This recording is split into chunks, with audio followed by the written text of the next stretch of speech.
I want to welcome everybody to this demonstration. What will happen to Shannon? Will Jarvis give her up? Will she be charged with Naziyah's unaliving? Let me read my copyright disclaimer. Copyright disclaimer under Section 107 of the Copyright Act of 1976. Allowance is made for fair use for purposes such as criticism, comment, news reporting, scholarship, and research. What that means is that everything that you hear in this demonstration is for entertainment and educational purposes only. Let me welcome my Facebook family and friends to this demonstration, and then we're going to jump into it. Now, we are a week and a half away from another conference hearing in the Naziyah Harris case. We're getting close. Justice for Naziyah Harris is getting close. Salute to my moderators. Salute to the chat. Salute to the replay gang. So I wanted to backtrack.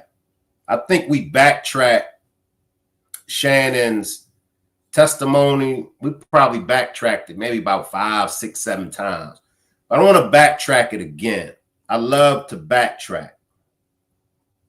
Now, many of us believe the same, right? Many of us believe the same, that Shannon had her hands in whatever it is that may have happened to Naziyah, right? Many of us believe that. I don't think it's a content creator that you'll go to that don't believe Shannon had anything to do with it. Now, the $1 million question is exactly what part did Shannon play? Did Shannon orchestrate all of this? Did she orchestrate all of this? If she's the actual queen on the board, or is it Miss Annette? Drop a 1 if you think that it's definitely Shannon. Drop a 2 if you think it's Annette. Let me grab some comments from the chat real quick, y'all. Salute to the chat. Salute everybody. Alicia says, say what, Shank? Britt says, Shannon up there looking like hood priest.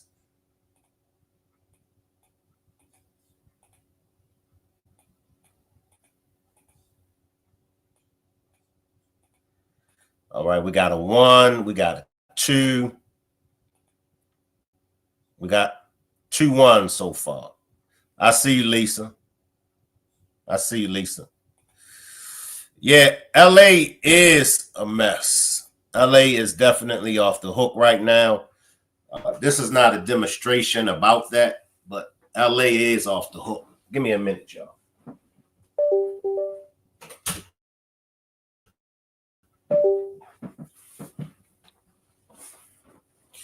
So I'm gonna come back to the chat, but let's start at the beginning of Shannon's testimony. And we always have to keep in mind that we do have a lot of newbies to the case. A lot of newbies don't know what we know. A lot of newbies, you know, we have to take our time with the newbies to this case, y'all. So if someone asks you a question, you know, feel free to answer the question for the newbies. All right.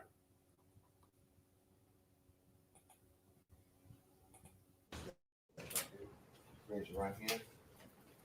Do you swear to tell the truth, the whole truth, and nothing but the truth? Yes. Watch your step, please. Have a seat. When speaking to this mic, you also pick it up and hold in your lap.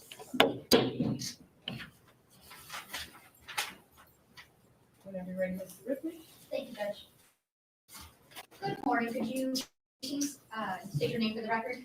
Shannon Harris, And Ms. Harris, how old are you? 31. And back on January, or in January 2024, where did you live? But my mom resides with my mother, With your mother? Okay, who's your mom? Annette Harris, And without telling me the exact address, what street did you live on? Bedford. And do you have any children?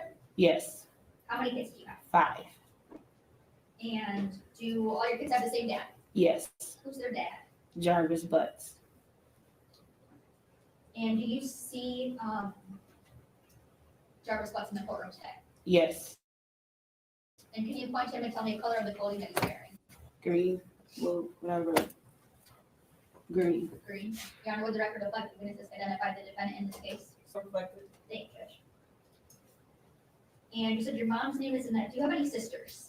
Yes, 2. What are their names? Kenyatta Harris and Marquita Harris. Are they older, younger, or something else? Oh, there. Marquita is a twin. She's my twin, same age. And Kenyatta is older? Yes, Do you have any nieces or nephews? yes, Do you know someone named Naziyah Harris? yes. What's your relationship to her? My relationship to her, she is my niece. I'm her aunt. Okay. And whose daughter is she? My older sister is Kenyatta Harris. And did you have any nicknames for Naziyah? Yes, we all called her Tuda. And is that Tudda? Yes, And did Naziyah ever know Jarvis through you? yes. And when did Naziyah and Jarvis first meet? When she was little, like age 2. So for all the newbies, she has been knowing Jarvis. She's been around Jarvis since she was 2 years old. Many want to know, was Jarvis touching her at 2 years old? When did Jarvis begin to touch Naziyah? You think he started when he first met her? Shannon is the key player to all of this. She opened the door for Jarvis once he told her his situation. She put all the kids at risk with his sickness. Jarvis had full access to Naziyah due to her. That's facts. That's facts. We can't get around that. That's facts. Because she knew what was on his report card.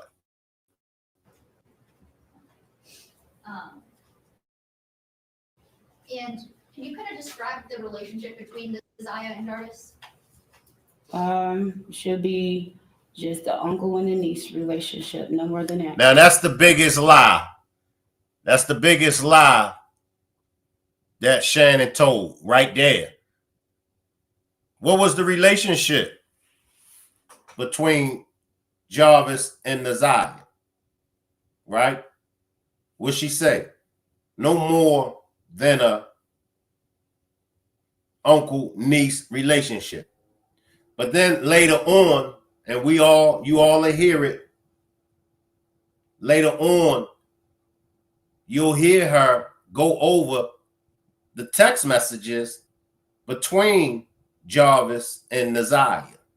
And those text messages was way more than an uncle and niece relationship.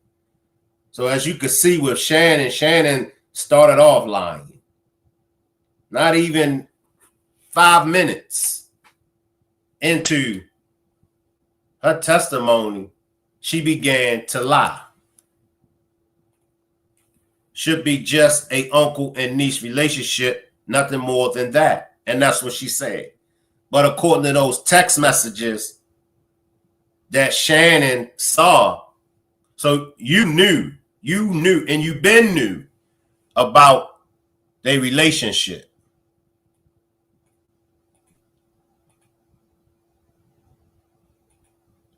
Plus, listen to the afternoon activities. Never said shop.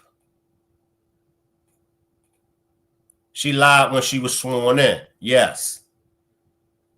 Just a bunch of lies.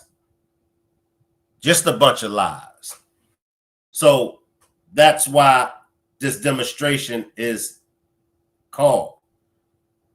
What will happen to Shannon? Because all of this is going to come out in that trial. It's coming out. Will Jarvis give her up? Because remember Jarvis's conversation when he was locked up. I don't know what Shannon got going on. Then, last but least, will she be charged with Naziyah's death? Yep, a whole lot of lies, Shank, for real, for real. Salute to my chat. I see y'all.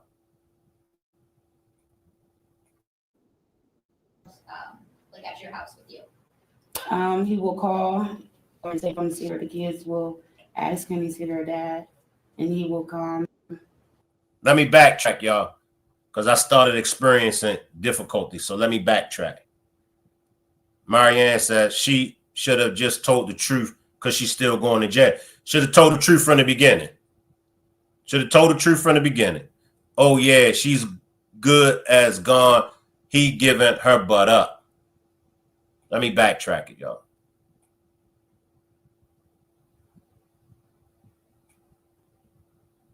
Did Naziyah ever know Jarvis through you? Yes. And when did Naziyah and Jarvis first meet? When she was little, like age 2. And can you kind of describe the relationship between Naziyah and Jarvis? Should be just the uncle and the niece relationship, no more than that. How often would Jarvis be around at your house with you?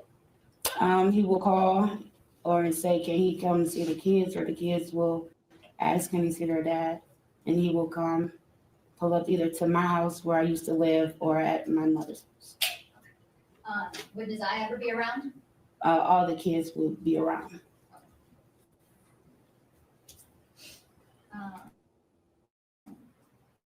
To your knowledge, would Naziyah ever text Jarvis? From my knowledge, no, unless. There go another big bold-faced lie. There go another big bold-faced lie. Do Naziyah ever text Jarvis? What'd she say, y'all? No, not from my knowledge, no. But then later on, and we'll hear it, later on, they're going to go over those explicit text messages that many of us believe a lot of those text messages wasn't Naziyah sending them to Jarvis. Many of us believe that them text messages, a lot of them was coming from Shannon. So I'll ask the question again. What will happen to Shannon? Because you got to know the defense. You got to know Jarvis's defense team then already peeped that out. They peeped that out at the trial. Got to know that. So now, will Jarvis give her up? And if you've been around long enough, you know the majority of us believe most of the same things. We might disagree here and there, but for the most part, the majority of us believe that Jarvis is definitely getting ready to start talking. He's getting ready to start talking if he hasn't already been talking. You know, look, I'll take them charges. I'll take my charges. And usually that's just how it goes. You know, that's how it goes. When I was growing up, during my days out there, it was always take your charge. So he ain't going to have no problem with taking his charge. Number one, they got enough evidence against him when it comes to the inappropriate touching. and I gotta say inappropriate touching, YouTube is very sensitive with the words. Y'all know what I mean. So when it comes to the inappropriate touching, they got him on that. He know he can't get around that. He know he can't beat that. So he's going to take his charge. But I doubt if he's going to sit up there and take Shannon's charge. Now, let's play devil's advocate. Let's play devil's advocate. What if we're all wrong about Shannon? Drop a 3. Drop a 3. If you think Shannon is innocent, drop a 4 if you believe Shannon is guilty. Because we could be wrong. We could have her wrong. Talk with Princess. Go on, lock her up in my Miss Parker's voice. Tristan says she going to jail, period. Because we could be wrong. Tyra says misconduct. Tammy says you going to jail in Roxy's voice. Lisa says with her funky ass. Peaches says, I think if he was talking, it would have came out already. The state don't seem to be concerned about charging Annette and Shannon. That's a good point, Peaches. That's a good point, Peaches. I take that. I'll take that.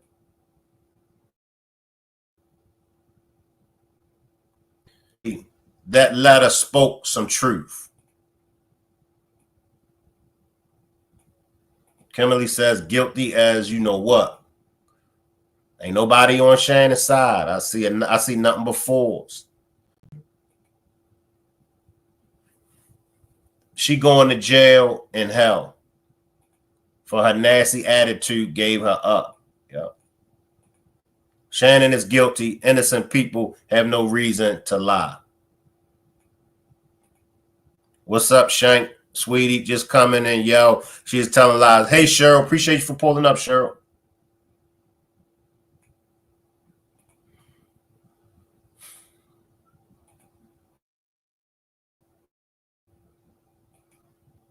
I will have her to text. But to your knowledge, you didn't know of any kind of separate outside relationship? No.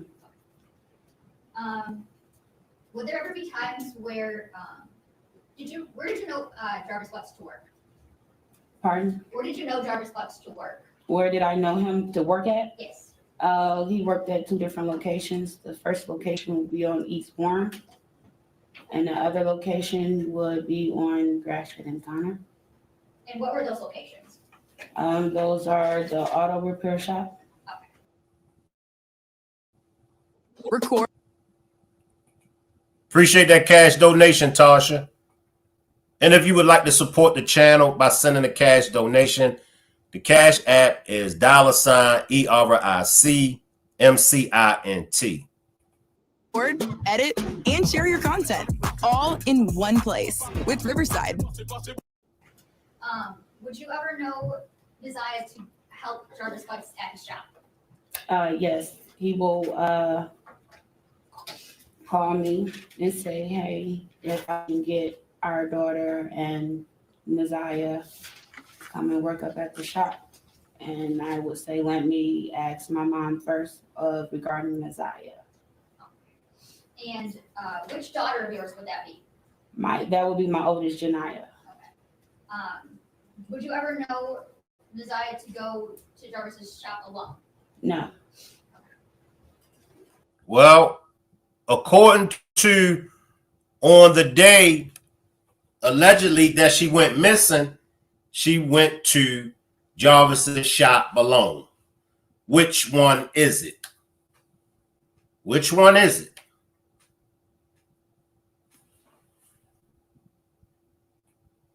Either she goes to the shop alone or she doesn't. But on the day that allegedly she went missing, she went to a shop alone. She was up there alone.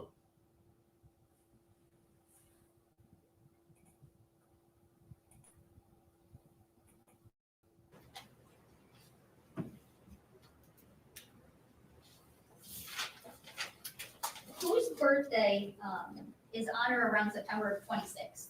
That's my oldest, I'm sorry, my fourth oldest birthday. Do you recall a birthday party on September 26th of 2022? Yes. And was Jarvis there? No. Okay, and that would have been his son's birthday party? Yes. Now, was that birthday party when Annette broke her neck to get to Jarvis? Was that birthday party? I can't remember which one of the family members.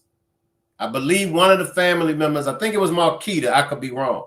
But I think Marquita said, no, that wasn't that party.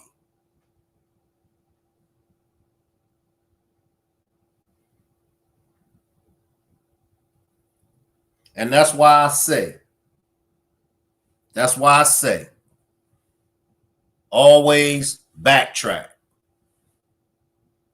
Always backtrack. And if you pay attention to the interviews,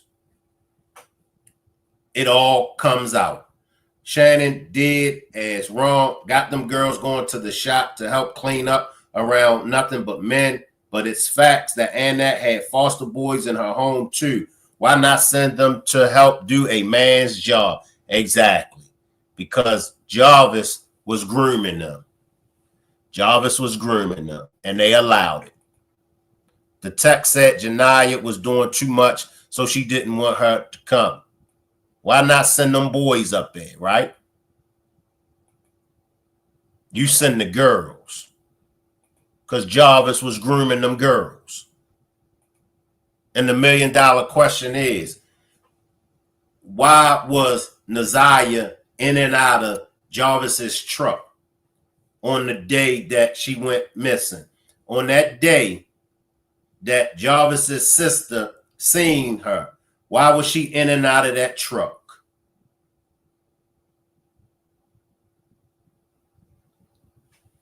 It's all coming out, y'all.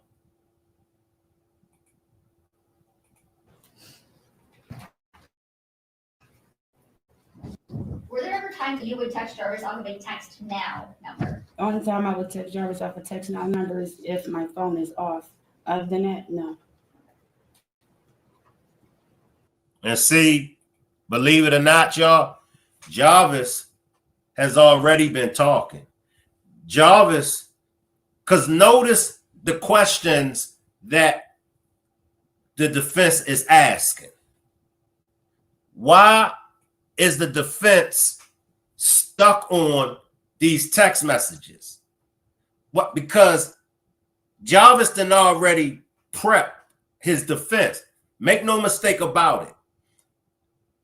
Jarvis might be slow in one aspect, but you got to remember, and this is what I tell people, regardless of what a person has been locked up for, you could have been locked up for boosting.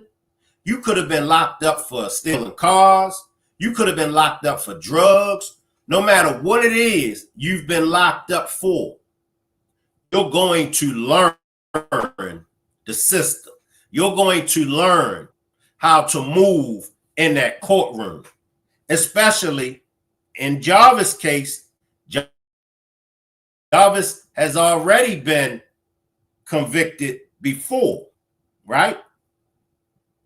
Now, Jarvis was locked up for 8 years. What do y'all think Jarvis was doing them 8 years while he was locked up? What everybody do when they locked up. Think about where they went wrong. Jarvis is behind his defense team. See, I said Jarvis is too quiet. He's too quiet. And in some incidents when you see him, it's like he want to say something. He want to say something so bad, but he just hold his tongue. He don't say nothing. But that's Jarvis prepping his defense team on questions to ask. I promise y'all. I promise y'all. And it's going to come out. I'm going to let y'all see Jarvis, because I peeped this. I peeped this earlier today. And I never saw that. I looked at this right here, the testimony of Shannon. I looked at it at least 20 times. And I paid attention to Jarvis all 20 times. But this one particular thing that Jarvis done, I never peeped it until today. And when we get to it, I'm going to point it out to y'all.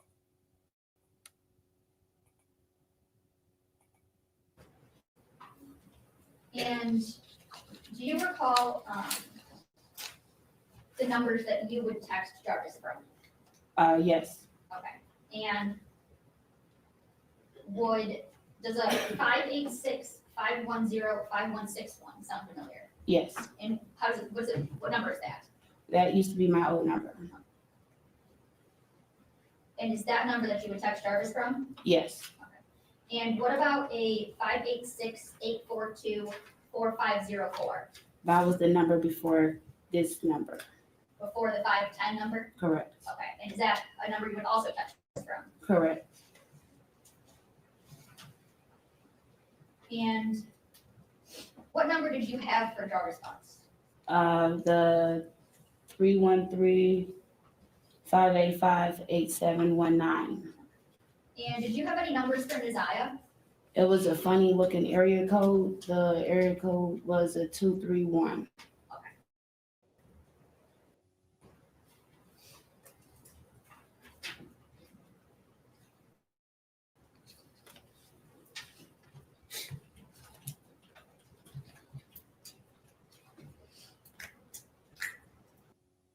Artie's original bag.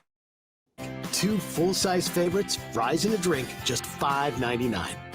Or choose 2 double cheeseburgers for just $1 more. A great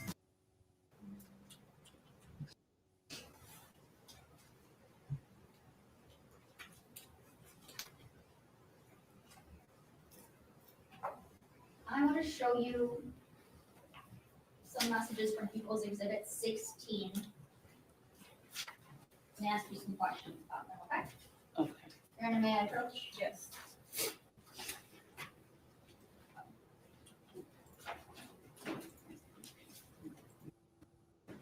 And Nene, you're absolutely right.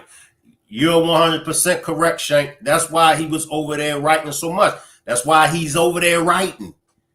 He's writing. And he's taking notes. Don't get it twisted and think that Jarvis, because see, you got to understand that most people that's book smarts, they don't got the street smarts. Most people like a Jarvis, most of these monsters, they know how to manipulate. They know how to manipulate.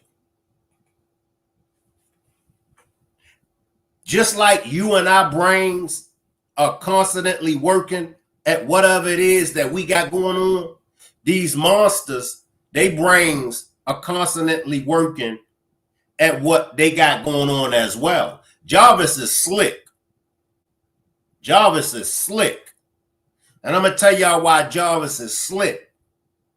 Because Jarvis knew the exact type of women to go after. And I know what some of y'all going to say. Shane, what's so slick about the women that he went after? And I'm going to tell you, regardless of how we may feel about these women wasn't just going to go with any dude. I can promise y'all that. Just know any kind of dude would have been able to manipulate them females. But see, he was slick because he knew how to manipulate them. See, this is the mind of a monster. This is the mind of Jarvis. He knew how to manipulate them. You know, they probably got low self-esteem. That's his first thought. They probably got low self-esteem. all women don't have low self-esteem. So in his mind, they probably got low self-esteem. So let me try my hand. He being slick. You gotta be slick. I'm gonna tell y'all why you gotta be slick. Because he not only had these women,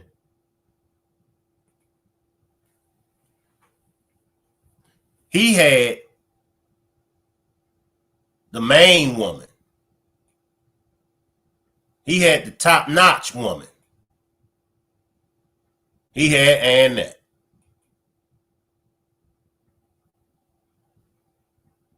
He had Miss Annette. That door was locked for a reason. Remember when Jarvis was painting the room and that door was locked with him and Miss Annette? It was a reason why that door was locked. Because Miss Annette and Jarvis didn't want to get caught. That's why that door was locked. So Jarvis got all these women. He got the older women. He got the middle-aged women. And he got the babies.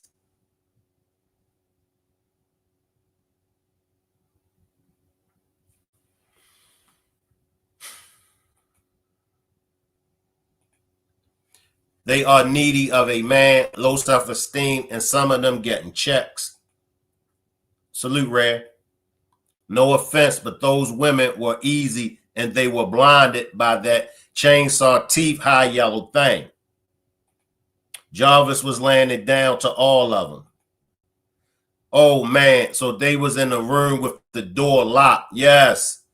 Yes. Jarvis, Shannon caught Jarvis and Miss Annette. Jarvis was painting, but the door was locked. That door was locked. He was painting something, not the walls. So-called painting. Correct. He was painting Annette's walls. Correct. Exactly. This not his first rodeo. Jarvis not coming home because he's a repeat offender. Best believe he taking some people down with him. And that's why I said, Shannon, what's your next move? You know what I mean? What's your next move? How you going to keep him quiet? Ain't really but so much you could do now. Ain't but so much you could do. Will Shannon be charged with Naziyah's disappearance? Will she be charged?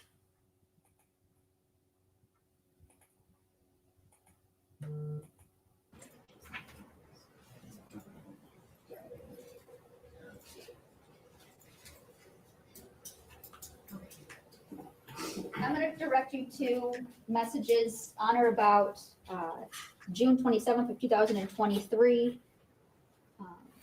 Do you recall those messages? Did you send any of those messages to Jarvis Butts? See what I'm saying? See what I'm saying? Who y'all think is behind that? What she say? Do you recall sending any of those messages to Jarvis Butts? How would the defense know? How would the defense know to go there? That's Jarvis. That's Jarvis. When they asked Jarvis about them text messages, because remember, the text messages is a part of the prosecution's evidence. That's a part of their evidence, those text messages. So his defense asked him about that. I promise y'all. Jarvis told her, I ain't send those messages. Some of them I've sent, but the majority of those messages I ain't sent. That's why she asked. That's why me and most of y'all feel the same way. Jarvis, Naziyah wasn't sending all them messages. I know some people say, yeah, but at 13 and at 12, you know, they mouth is filthy and all that. But let's look at the one particular message that has always stuck out to me. When Naziyah asked Jarvis, how do you like your women? Skinny? What would make Naziyah ask Jarvis that? Right? That has always stuck out to me. Why would Naziyah ask Jarvis, how you like your women? Skinny? That's Shannon. That's Shannon. Jarvis even peeped it. We're going to get to the messages that Jarvis even peeped. Jarvis even knew this can't be coming from Naziyah. Nah. That's why he was even questioning those messages. No. Okay. And do you know, I believe there's a phone number here that's highlighted. Whose phone number do you know that to be? Jarvis Butts. Okay. And you don't recall ever sending any of those messages? No. Okay. And now I want to direct you to messages from June 28th of 2023. How about any of these? Did you send any of these to Jarvis Butts? No.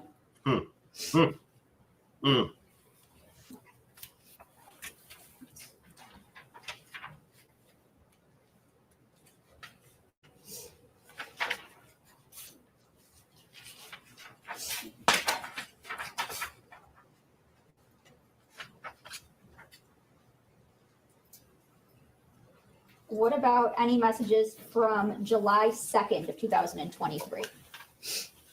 Did you send any of those messages? No.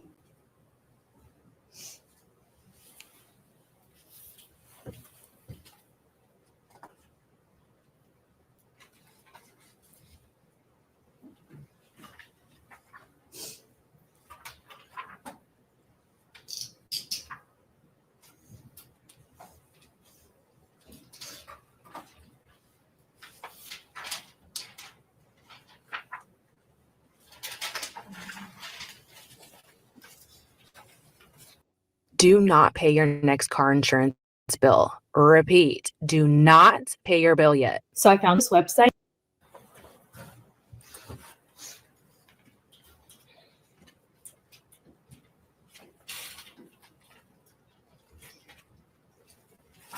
What about messages from August 26th of 2023? And she's being specific. I'm sorry. Y'all know how she's going to certain messages. How would she know that? See what I'm saying? How would she know to go to certain messages? Because Jarvis told him, look, she sent this message. She sent this message. She sent this message. Jarvis ain't as slow as we think he is. Notice how she's going to certain messages. How would the defense know that? I'm going to come to y'all comments. Give me a minute. Put it in a super chat if y'all want me to read y'all comments or y'all got a question. Did you send any of those to Jarvis Butts? I'm sorry, it was the 26th. August 26th.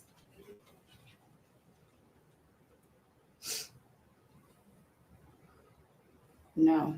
These aren't my messages. You caught, Shannon. You busted. Now watch if it goes to trial. Because like y'all was saying, that's why Jarvis over there writing stuff down. He keeping notes. They keeping notes. Shannon, all this is going to come back and backfire and blow up right in your face. Shannon, you going down, girl. She's scared like a you know what. Shannon isn't as slow either. Nah. Shannon is not slow by a long shot. You're absolutely right about that, Rob. Shannon knew them was her messages. Damn, exactly. Sitting there looking dumb because she knows. See, it's starting to come to her now like, shit, damn. You know when you lie and you know when you get caught in that lie, you know, and you be like, damn, shit. And the facial expressions start to kick in. Heck, that's her facial expressions. You know what I mean? Come on now. Chewbacca wants to see Jarhead take the rap for it all. Yeah, because then that way Shannon will be killing two birds with one stone. I've always said it. She'd be killing two birds with one stone, just playing in our faces. Yeah. But my favorite word, let it play out. Because when you let it play out, everything that's done in the dark is going to come to the light. See, Jarvis was the perfect scapegoat. Jarvis was the perfect pawn. He was the perfect pawn. Many believe, this is what many people believe happened. Shannon put hands on Naziyah and it went too far. That's what many of you all believe. I've heard several content creators mention that, as well as the subscribers. Shannon put hands on Naziyah and it went too far. Marianne says, look at her body language. Salute, Perk. Look at her body language. Now, how does Jarvis play into this? Good question. How does Jarvis play into this? Was Jarvis a willing participant? You know? Because we can't leave out that Naziyah, she turned to this monster. Remember the text message that we believe Naziyah sent when Naziyah told him, I ain't gonna never get out of this hellhole. Now that message came from Naziyah. Naziyah knew she wasn't gonna get out of that hellhole. Believe it or not, even though Jarvis was the monster that he is, and even though he took advantage of Naziyah and done her dirty, Naziyah still turned to Jarvis for a safety net. Anytime this baby has to turn to the monster for monthly pads, that's cold. That's cold. That this baby had to go to the monster to get women's monthly pads. It's cold. And that's why in my last demonstration that I done about Naziyah's mother, that's what I was speaking on as far as Naziyah's mother could have done better. I understand what everybody is saying, but Shank, it's not easy to get off drugs. Well, why was there so much smoke for Naziyah's father for not being in her life? Because he didn't want to hurt his wife's feeling. Everybody had smoke for the father, but why no smoke for the mother? Just like the father should have been there for Naziyah, the mother should have been there too. The mother should have been there too. You got these babies, you know what you went through in that house. And you allowed your daughter, the son, maybe I could be like, she probably felt like, the son, he could handle himself, but even the men in the family was being touched, some of them. But your daughter, but back to Naziyah had having to resort to this monster for help. So Shannon, she hurt. Shannon's coming from a hurt woman's perspective. One thing we all know about a scorned woman is more dangerous than 100 men.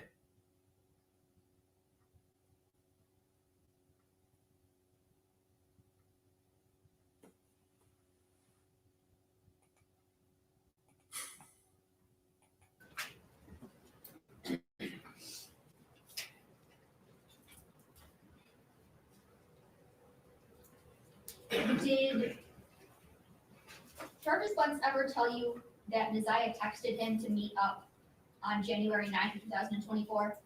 No. Did you tell Jarvis Butts about not being able to locate Naziyah on January 9th, 2024? Yes. And tell me, how did you tell him that? I called him. He didn't answer. I sent him a message asking him, have he seen Tuda, any whereabouts? And I said no Tuda, and he responded back, oh wow. I didn't hear what you said, the last part. Last part I had, I texted him. Well, at first I called him. He didn't answer. The second time I sent him a message, still no Tuda. He replied back, oh wow. Okay, thank you. Okay. And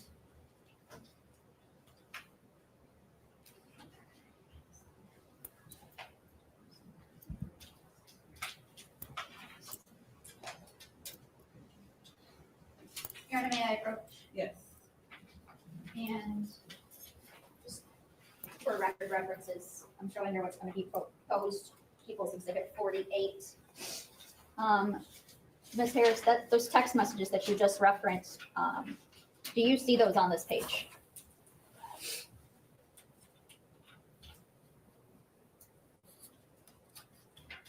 Yes. Okay. And so it's fair to say you stated I ordered 200 hand-forged knives to my dorm room and built a Wix website to sell them. to Mr. Butts, well, first of all, whose phone number is this at the top? The phone number is my old telephone number. Okay, and who is the phone number below that? Jarvis Butts. Okay.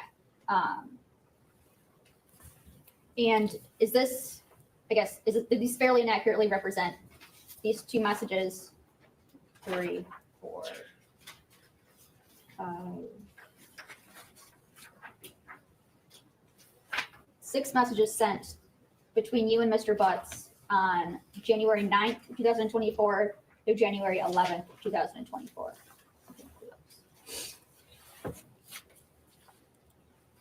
The first page is, yes, it's correct. Second page is correct.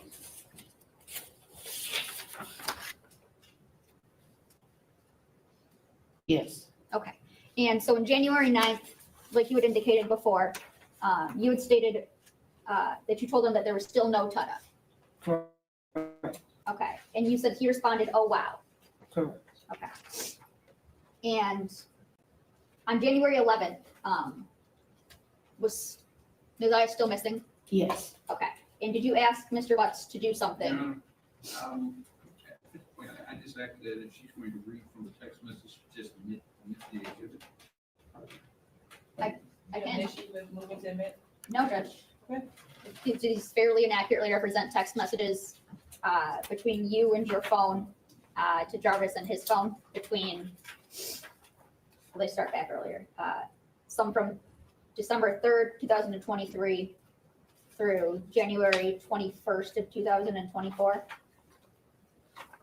These fairly and accurately represent text messages between Yes. you and your phone to Mr. Butts and his phone? Yes. Okay. Your Honor, I move for the admission of People's Proposed Exhibit 48. Objection. Okay, that'll be admitted. Thank you, Judge. So on January 11th, did you ask Mr. Butts to do something? Yes. And what is it that you asked him to do? I asked him, can he share the missing flyer on his Facebook page? Now let's stop right there. Now on January the 11th, she asked Mr. Butts if he could share the flyers on his Facebook page, correct? Why isn't that? Nowhere in her testimony did she ever mention anything about them contacting Jarvis. Even Miss Annette, y'all could reach out to him to ask him to post these flyers, but y'all never mentioned when she went missing. Y'all never contacted Jarvis. Y'all never shot him a message. Hey, Tudor missing. Hey, Glamorous missing. Y'all never even thought to check up at the shop. I mean, after all, she worked up there. After all, Shannon, you knew about the relationship that Naziyah and Jarvis had. But y'all, on the 11th, you reach out to him to put up some flyers on your Facebook. I ain't buying it. And that probably told her she owed her, because what happened with Lady and Charles probably blamed her for all their problems that was going on, holding everything and problems against her. She never had a chance. Why did she switch phones is the question. Good question. Capone facts. That's how Annette ended up with Lady Kids. Do something. Find her, lady. Salute Life Tips. Tristan says right. Madam Granny probably told them, y'all clean up this mess like she's not in the middle of it. Exactly. And that's why Gina and everybody, that's why Miss Annette waited to the next day. Even after, who was it? I can't remember, either Marquita or Shannon. I think Shannon asked, should we call the police? Miss Annette said, no, wait till tomorrow, because that's enough time to clean it up. And then it went from 30 days. The school knew about it. 30 days went by before DPD, Detroit Police Department, was made aware of her disappearance. 30 days. Why would he do that as a, you know what? That's what I was just saying. Who she asked him to share it on Facebook is diabolical. That's so weird. Sounds like tracks being covered. Facts, Nikki. Damn, Black Jelly Bean Jarvis out of line. Shannon knows it's over for her. Facts, Quita. She knows it's over, Quita. Shannon, you asked Buttface that on the 11th, but filed paternity on him on the 10th. Make it make sense, right? Talk with Prince. She will send Zaya to the shop to clean, but when she found out he was exing that baby, she fought her and unalived her, in my opinion. And that's what I believe too, John Tay. I believe that too, John Tay. Why go to school police instead of family cops? Salute Corey. Salute Olivia. Saddleback Shannon and all of them going to have to answer for what they allowed. Shannon knows the deal as to what's going on. That's why her DNA wasn't at the motel. It took too long to get them out there. The DNA wasn't destroyed. Exactly, Life Tips. Exactly.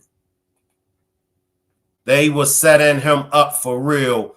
Post on his page, and you knew his background, so they could look at him first. She knew what she was doing. Facts, Shelly. That's a good point, Shelly. That's a good point. We're going to make him take the fall. What is Shannon's next move? And did you send him a copy of that missing flyer? Yes. Okay. And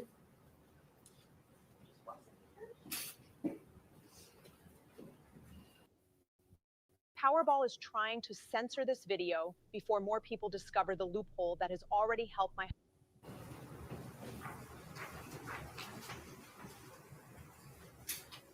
to backtrack just a little bit, on December 3rd, 2023, do you recall sending messages asking Mr. Butts if he needed Naziyah for anything?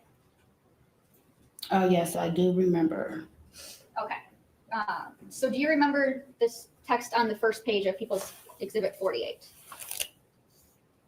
Yes, I do remember this message. Okay. And did you send that message? Yes. Okay. And what did the message say? Tada said, do you still need her too? Okay. And do you know what is that referring to? It was Tada had asked me to contact Jarvis and see if he still needed them to clean up. Okay. And that would be to clean up his shop? Yes. Okay. And to fast forward, on January 21st, 2024, you sent some messages to Mr. Butts. Is that fair to say? Yes. Okay. And can you read these last 3 messages? These last 3 messages is to be honest, these messages I seen into the inbox to you, I really don't know what to believe anymore. Stay away, Ramon, I mean it. The next message is I don't know what to say, or Tada is on. Since this shit doesn't sit right with me, call it what you want. I'm good, period. It says this for life. Nigga, I thought about it, and you can pass it.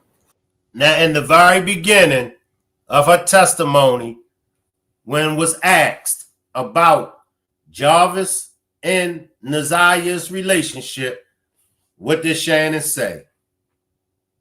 What did Shannon say? She said nothing more than a niece and uncle relationship. But that go the messages that you sent to him, that you knew that it was more than a niece and uncle relationship. If I'm not mistaken, Shannon did tell Jarvis, but could have been a cover-up. That message.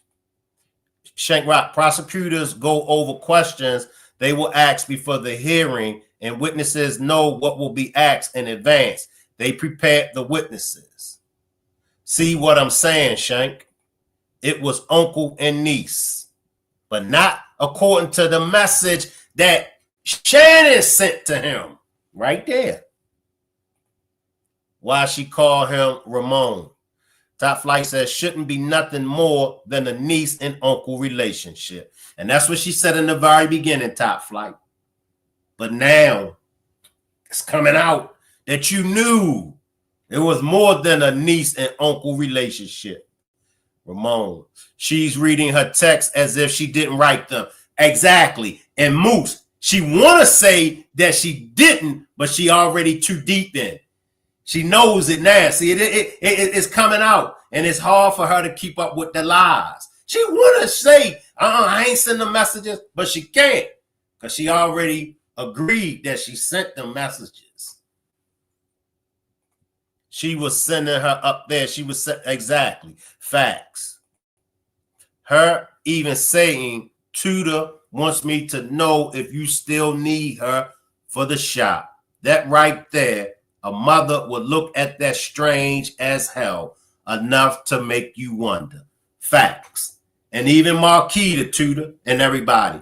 When I asked Marquita about working up at the shop, Marquita said she ain't no man. Now, if Marquita knew not to work up that shop, why didn't Shannon know not to allow Naziyah?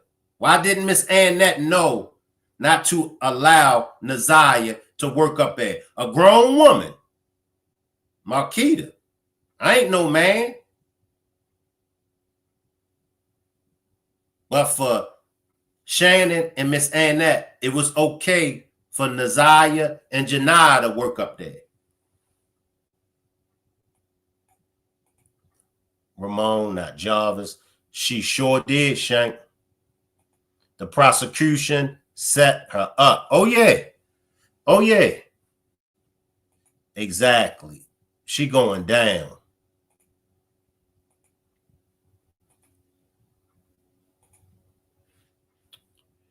Naziyah was going up there more than his own daughter. Way too many red flags. Exactly. And we know how he was doing his daughter. When did the cop son find out? Inside 30 days, right? So police knew before 30 days, or am I tripping? I think they knew. I think they knew. It's an officer in the family. I think they knew. But that's to cover they tracks, because that gets the DPD off the hook. Because they can easily say, we ain't get the investigation for 30 days later. See all the cover-ups, a lot of cover-ups. And that's why they want content creators to back off. That's why they want the content creators to stop. Yeah, Jarvis's defense team is watching.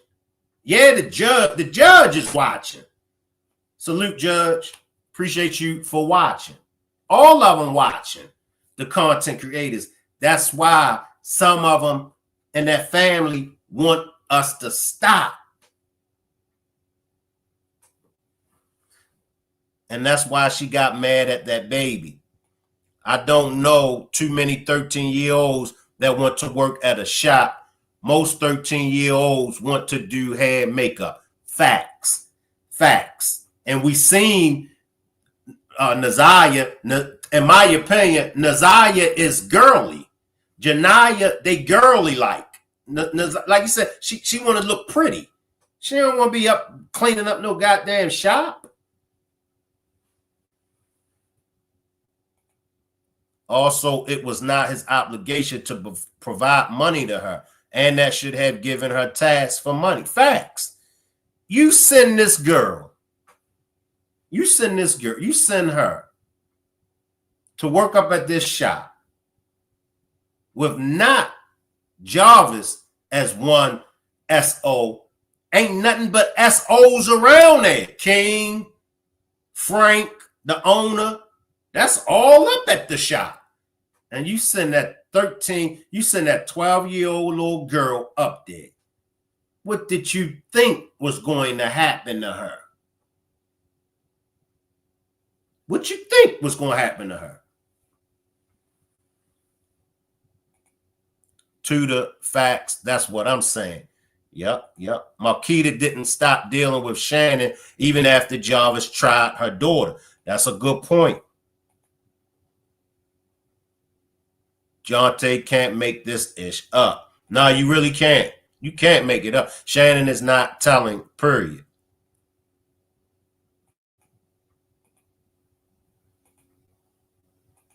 Knowing he was a petty, she still sent them.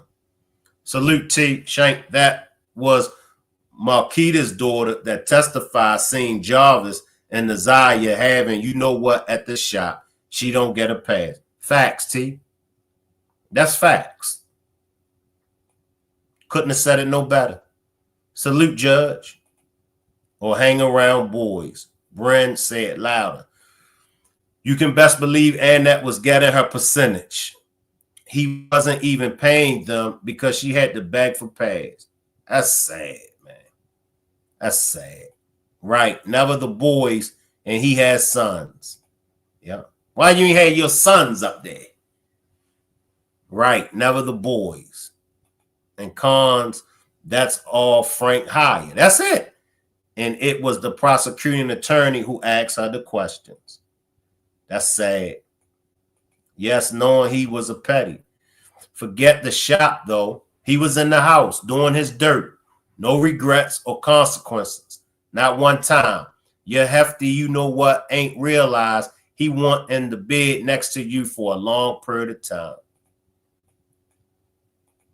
Salute, Kenyatta. Marquita's daughter is younger than Naziyah and Janai. Yes, I believe so. Yep, treated just crazy all around. Shannon had Naziyah stand with her outside of Anna's house long before this took place. She was giving Naziyah to Jarvis for him to come see them, to have both, because Shannon knew he didn't want her. Facts. Shannon knew what it was. The kids couldn't hang with other kids they age, but could work at a auto shop, shaking my you-know-what head crazy as you know what. That's facts, come cook. That's facts.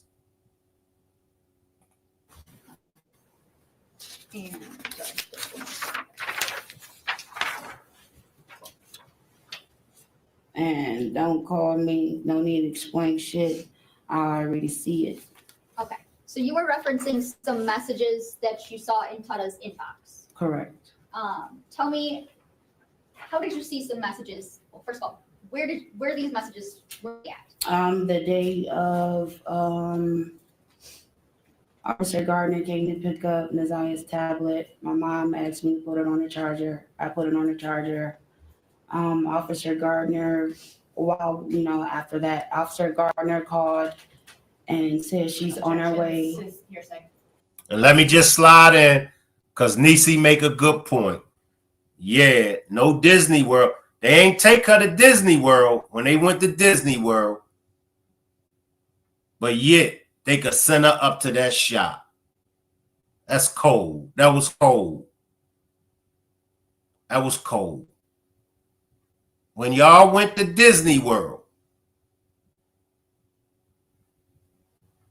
but y'all didn't take Naziyah to Disney World with y'all. But y'all ain't had no problem with sending her up at that shop with them petties. Poor Naziyah. Poor Naziyah. Ladies and gentlemen, we gotta do better. Ladies and gentlemen, ask questions to your teenage family members,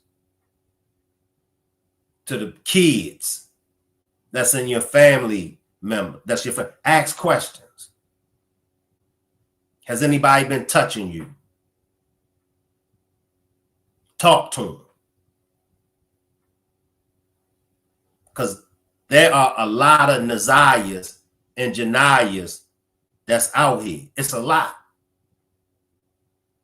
That's looking for somebody to tell, but can't. Don't trust nobody.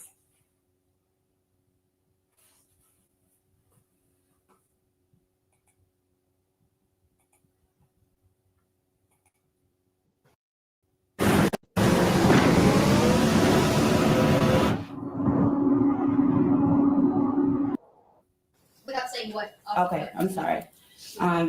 The officer had called and said that they was on their way to come pick up the tablet.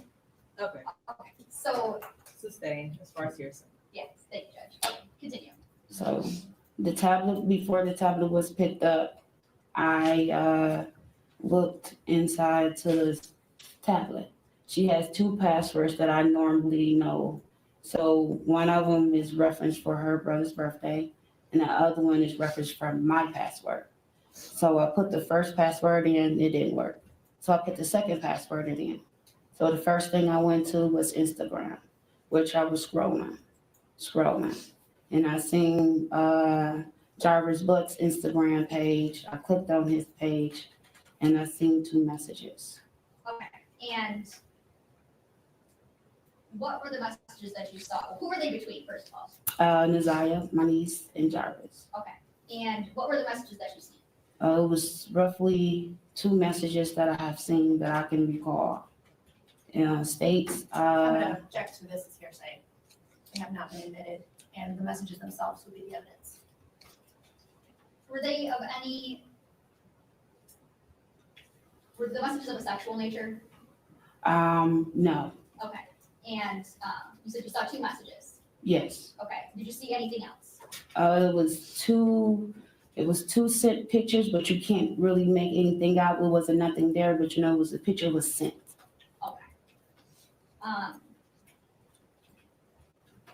What did seeing those messages, what did they cause you to do? Well, when I seen those messages, I called him and Jarvis Butts. Okay. Called him while he was at work, asked him, what is these messages I seen between you and my niece? And he said, what messages? Said it's 2 particular messages that states out and it's a picture. And he stated that, I don't know, on these messages, I told him what the messages were. And he said it was probably our children was messaging him. And I stated no, because I know how our children will text. Okay. And reading those messages, is that what caused you to text Mr. Butts, yes. Mr. Butts, in that you've seen the messages in the inbox, you don't really know what to believe anymore? Correct. Okay.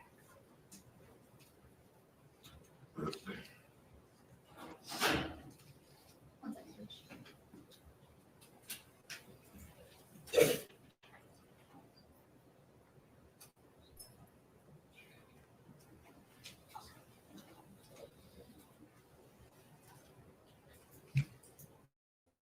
So, Shannon, I want to take you back to January 9th. Were you home that day? Yes. Okay. And did you see Naziyah that day? My senior did that morning, correct. Okay. And do you remember what she was wearing at all? Her coat and her uniform at the time, she had on some blue jeans. I don't really recall the outfit. I just know the coat she had on. What was the coat that she had on? She had on, it was a 90s coat with all the characters on it. Now, we know that what evidence they had of Naziyah clothing was the black hoodie, and she could have changed. She could have changed. She also said that she had on a uniform. Well, if she had on a uniform, where does the pink onesie outfit come from? So, and then according to Shannon said that she was the last one to see Naziyah.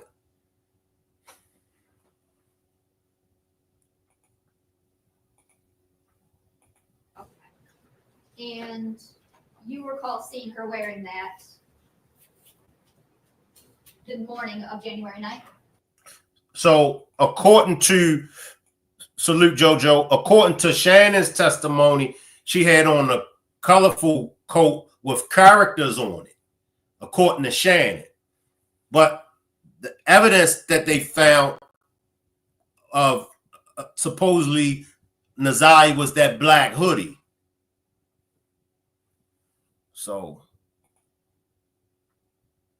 let me backtrack.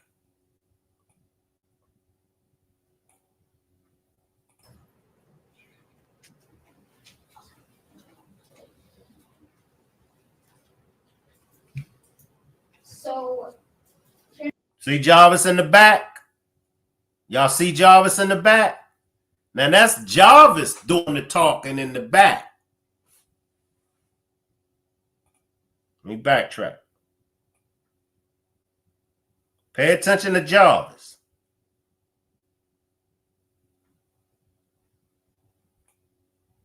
Text. okay. And reading those messages, is that what caused you to text Mr. Butts, yes. Mr. Butts? Because see, my man, his attorney is asleep. His attorney is nodding off. In that you've seen the messages in the inbox, and you don't really know what to believe anymore? Correct. Okay.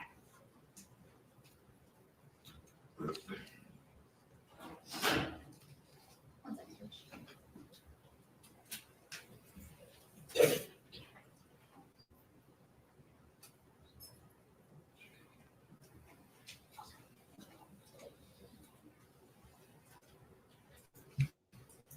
So, Shannon, I want to take you back to January 9th. Were you home that day? Yes. Okay. And did you see Naziyah that day? My senior did that morning, correct. Okay. And do you remember what she was wearing at all? Her coat and her uniform at the time. She had on some blue jeans. I don't really recall the outfit. I just know the coat she had on. What was the coat that she had on? She had on, it was a 90s coat with all the characters on it. And you recall seeing her wearing that the morning of January 9th? Correct. And Your Honor, may I approach people's already exhibit 2? Yes. I'm going to show you people's exhibit 2. Can you tell me, do you recognize a coat in this photo? Yes. And whose coat do you recognize that to be? Naziyah's. Okay.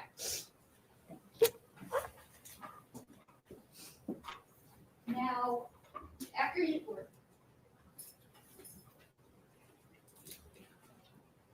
when you saw Naziyah that morning, what did you do the rest of the morning?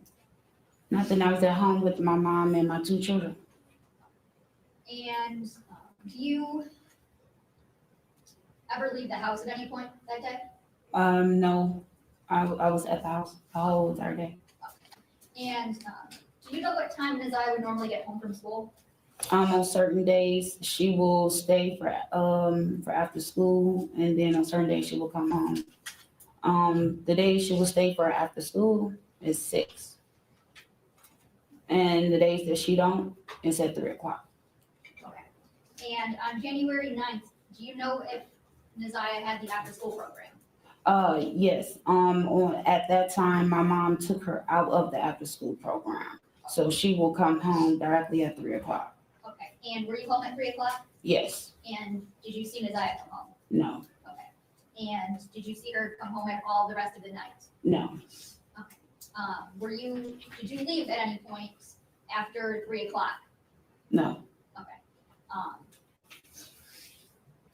Did you, when Naziyah didn't come home, did that cause you to experience or feel any type of way? It did. When she didn't come home is when my mom went to go pick up the other 2 children from the after school program. They knocked on the door and they had asked a question and said, Objection, sounds like hearsay. What's that? You have a response or? A question isn't hearsay technically. I think she said. It's just a question. Yes. She was getting ready to say a question.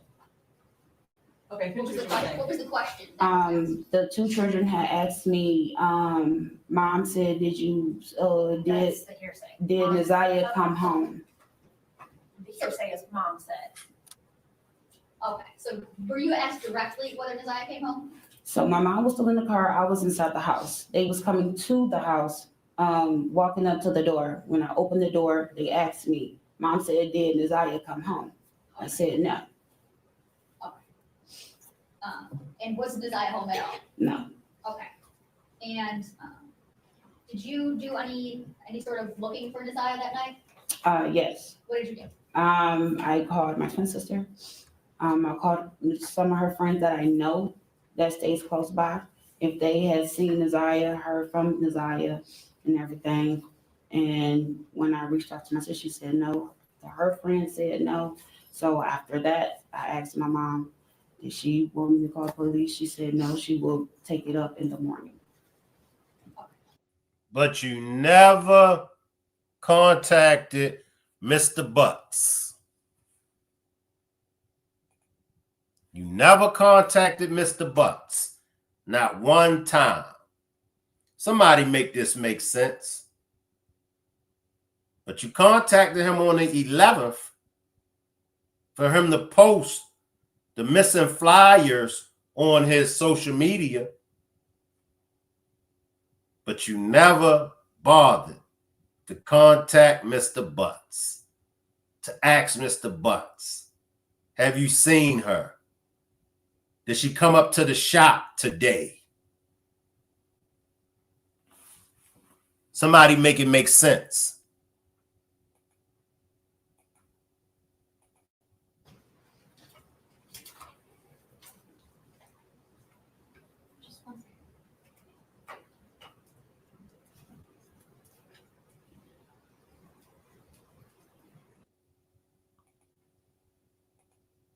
why didn't she go to the address Naziyah had asked her about?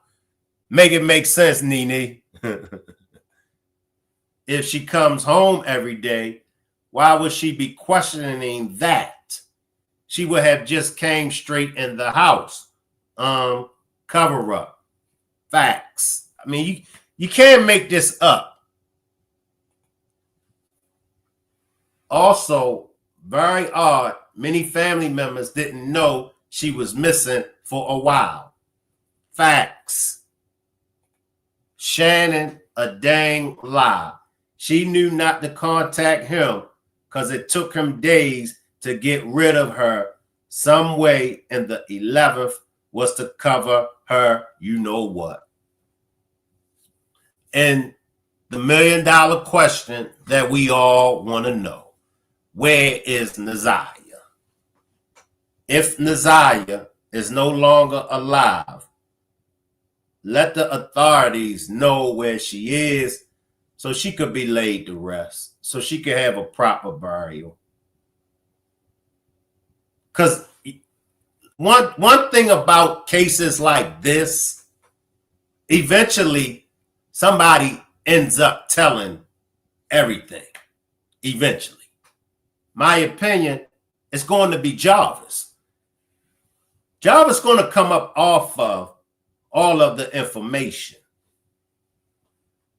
because Jarvis is looking for a deal. Jarvis wants a deal. Jarvis is going to be going away for a long time. However, if he could get 20 years, if he could get 25 years compared to life without parole, Jarvis will take the 20 years.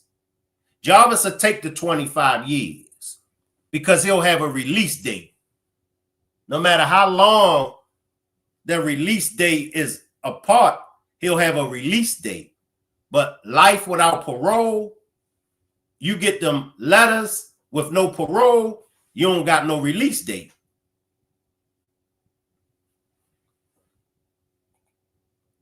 She going to jail, jail, jail. It's a wrap for her, period. Ain't no way around this. Jarvis is going to tell. I feel like he is going to fold as well. Uniform and jeans make sense.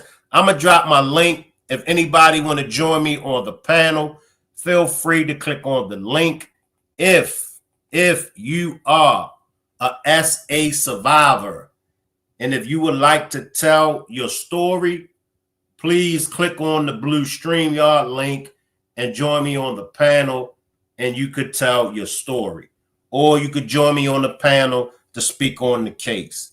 Uniform and jeans make sense. I believe the school convo was about her stomach hurting, and Shannon knew the attention to her stomach. It was all about to come out. Shannon panicked. Facts, Lisa. Good point. One, was that her who passed by the house? I don't think that was her. Do they have a picture of her going into the gas station in the cartoon coat, or just show King and Tawana a picture of the coat? Good point. Salute, Jacqueline. The teacher said she had a plaid jacket on. Somebody make it make sense, Animo. The jeans she said she was wearing because she knows.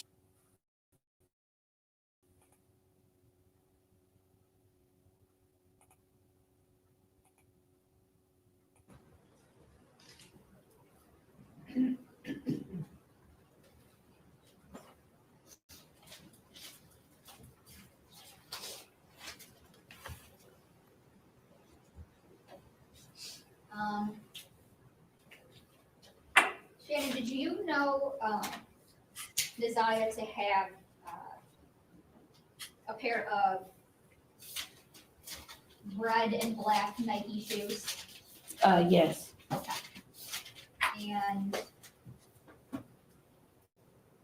if I showed you a picture of them, would you be able to identify them? Yes.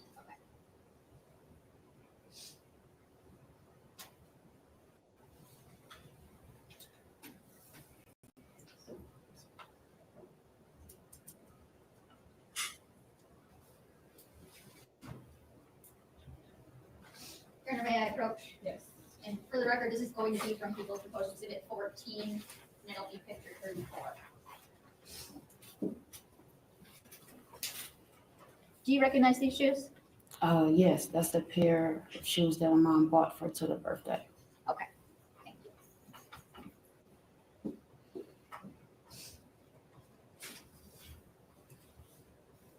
Now, back on the 9th, you said your mom was going to file a police report in the morning. Correct. Okay. Did you go with her to file a police report in the morning? No, it was my older sister. Okay. Did you do anything on the 10th as it relates to trying to find Naziyah? Yes. We went out. I and some others went out to go get some pictures, made copies. We went to other stores, passed out flyers, and everything that we need to do. Now, what was asked of us to do. Okay. And since January 9th, 2024, have you seen Naziyah? No. Have you, since January 9th, 2024, have you heard from Naziyah? No.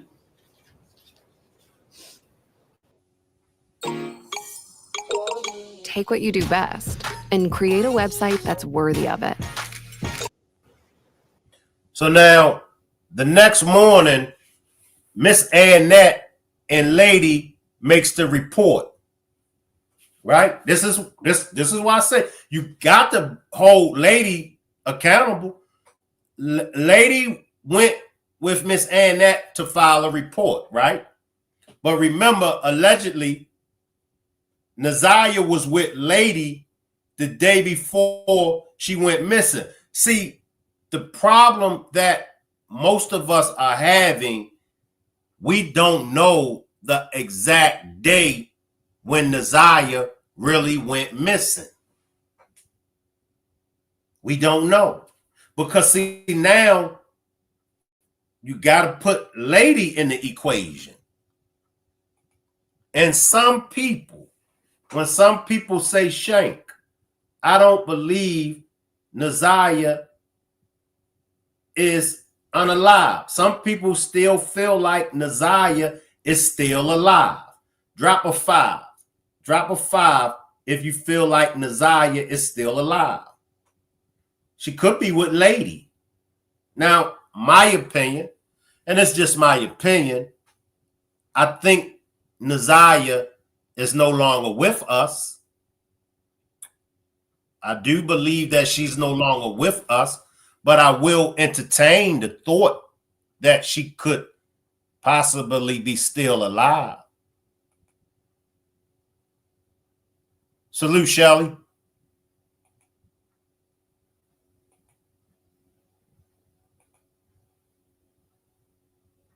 Can you hear me, Shelly?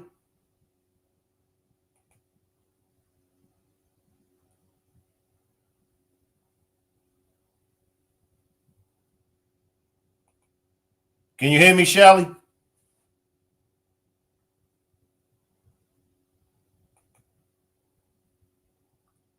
I'll wait for Shelly to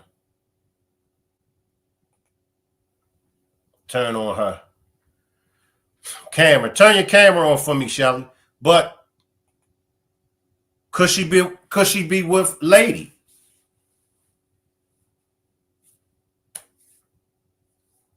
Where is Naziyah hers? Where is Naziyah hers? Until they have proof, I'll still have hope. I believe she has passed on. They did the unthinkable. Tutor, they went to the school and filed. I don't believe Jarvis told her about his past. Y'all said in the beginning, Lady was not in Detroit. Just some big, you know what, recliners. They lie so much and wonder why we continue to question them.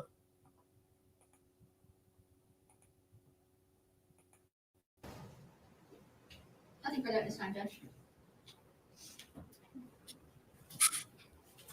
Thank you, Judge.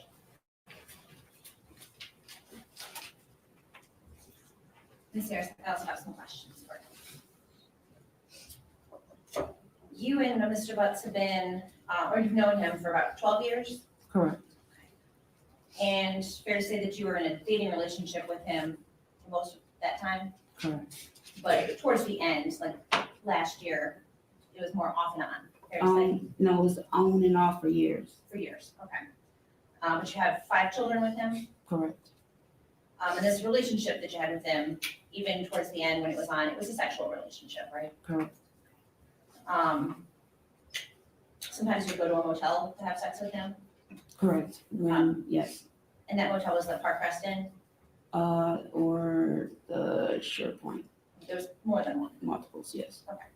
But one of them was the Park Crest? Said yes? Correct. And it said in Harper Woods? Correct. On Harper? Correct. Do you know if Mr. Butts, or do you suspect that Mr. Butts has taken other women to those motels also? Correct. You do? Mm. I believe you said that you have, of your 5 children with him, 2 are girls Yes. and 3 are boys. Correct.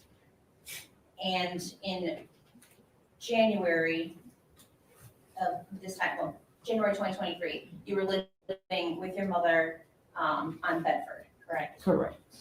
Prior to that, were you living in Clinton Township? Correct. When did you leave the Clinton Township home and move to the Bedford home? October 23.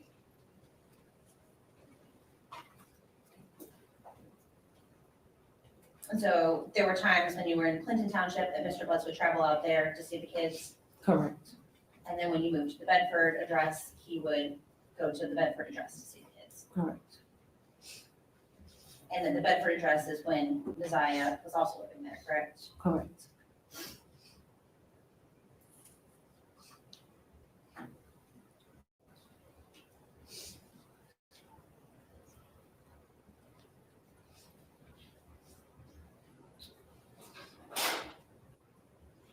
And I believe you just testified that on January the 9th, you were living at that house? in Correct. Bedford, and you were there during the day? Correct. And so were you one of the first people that realized that Naziyah did not come home when she was expected to be home? Well, I didn't realize it until I had got a question by the other kids had asked, did I have Naziyah came home yet, or have I seen her? And I said no. Do you remember what time that was in the afternoon? That was in the evening. My mom picked them up 6 o'clock. So she normally comes home at 3. You don't panic or you don't wonder where she's at until around 6 when the kids mention it to you.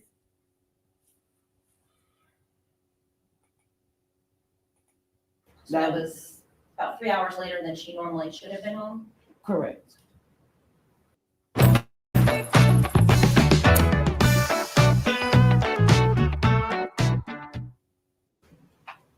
Was that surprising? Yes, it was. Okay then. All right then. Was that surprising? Yes, of course. Now she don't come home at 3 when she normally comes home. You don't panic. You don't question. Where's Naziyah? You wait for the other kids to come home at 6 and say to you, come on, Shannon. Come on, Shannon. One, we thought that she was at the after school program, but it didn't dawn on no one until my mom came back to the house and she wasn't here, or she wasn't in the car when they had got in the car. Whenever you feel like it, Shelly, I'm sure that it's hard.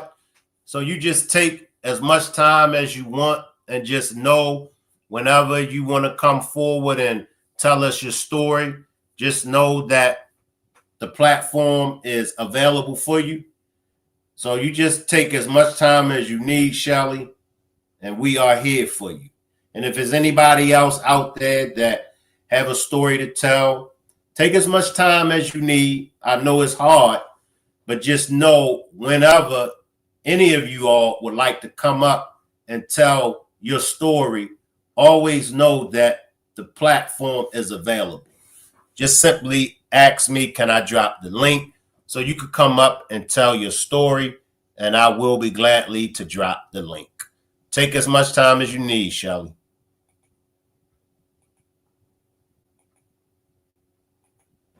And so when you all realized that she wasn't at school and she wasn't at home, was that surprising? Yes. But you didn't go to the woods that night. No. She ever not returned home previously? No, this is her first time ever. So that's the red flag for me, and I'm sure that's the red flag for everybody else. That's a different story if she done this before. You know, okay, this not her first time not coming straight home. Okay, she maybe stayed over. She maybe went here. She maybe went there. All right, she's upset about something. But this is Naziyah's first time not coming home, right? And y'all don't panic. Me, I would have panicked. Me, I would have panicked.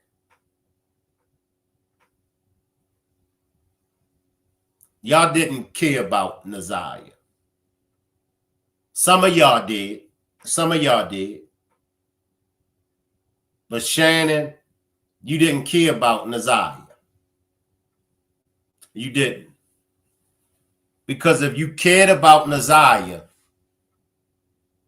Naziyah would still be here. You would have protected her. You would have protected her. Miss Annette and Shannon, y'all would have protected her.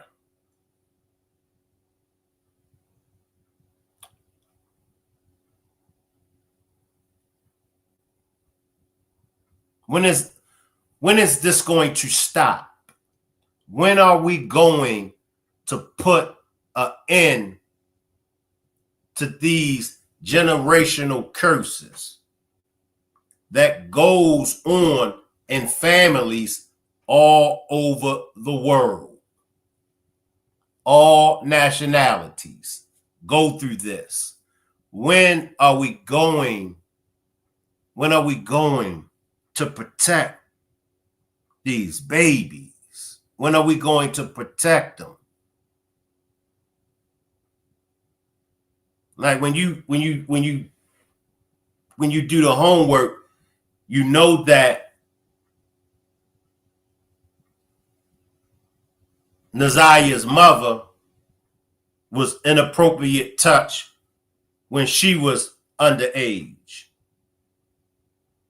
You know that Miss Annette was inappropriate touch when she was a young age. See, it's something wrong there. And for me, this is why I say whatever they got going on in that family, it has to be broken up. It has to be broken up. My opinion, there has to be some healing. There has to be some counseling. There has to be some therapy. Because if it's not, history repeats itself. So if those family members don't get therapy, counseling, and healing, it's going to be more Naziyahs. It's going to be more Naziyahs. And it's going to be passed down generation after generation after generation.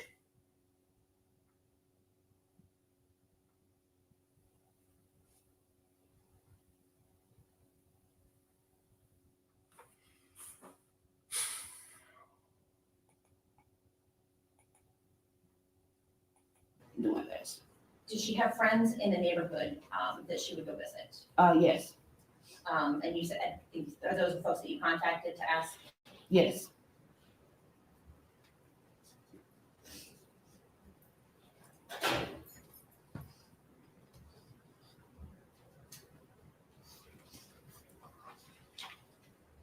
You were just shown a pair of red and black Nike shoes, right? Correct. And you identified those shoes as being Naziyah's shoe. Correct. It's a shoe that looks like. You could tell. Shannon, wow. Shannon, you wow. You could tell she wanted to lie again. Watch her facial expression. You wow, Shannon. Watch Shannon's facial expression. You could tell she wanted to lie again. You can't make this ish up.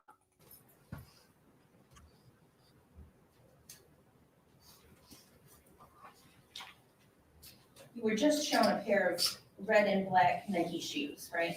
Correct. And you identified those shoes as being Naziyah's shoe. Is that correct? Correct. See. It's a shoe that looks like the shoe that Naziyah is wearing, correct? Correct. You can't say for sure that that Yes, exact sir. shoe came from Naziyah, is that fair to say? Correct.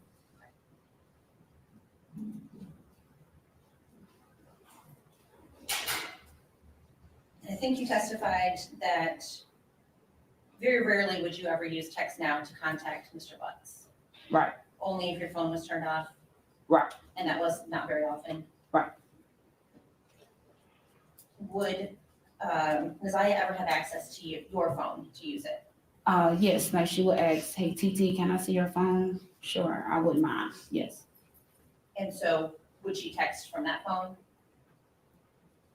Probably, yes. Did you ever notice any text from No, her on your phone? no. Did you ever notice if she had used your Text Now app?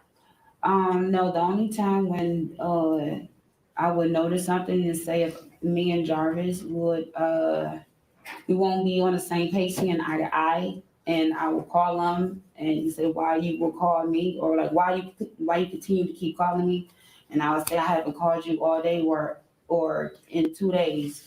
Then I will go ask my kids like, hey, are y'all calling your dad because I haven't called him.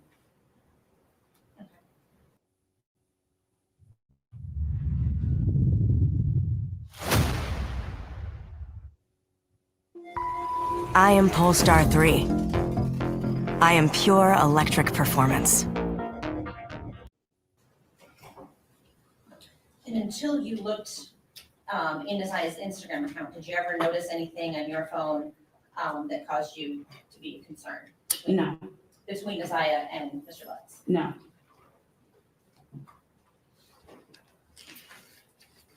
And Mr. Butts, we said would come to the house. He would drop them off at the house sometimes. He would take them places. Yes. He would pick Janiyah up from there. Like he, depending on like if he will pick up the kids, if I need him to pick up the kids from the pickup or drop off spot, for school, he will do that. Yeah. And then take them either to Clinton Township when you lived there or to the Bedford Street address. Correct. Okay. But most times he wouldn't even come to the house, right? He will come to the house. He will call me first before he will come. Would he come into the house physically or would he sit in his truck outside? 50%. He will sit in the car and wait till the kids come outside, or he will knock on the door. Would he be in the house for any length of time? Only if I'm inside the house. Like he was visiting with you? Yes. Okay. So you never knew a time that Mr. Butts would have been alone in the house with Naziyah? No. You can't think of a time when he would have been in the house and had gone down to the basement with her? No. Or any? See, you could tell when she lying. I could tell when she lying. She hesitant. Because now she knows to be careful because she don't want to lie because she done already lied and got caught. So, but you could just tell like she's so hesitant. Make it make sense, Shannon.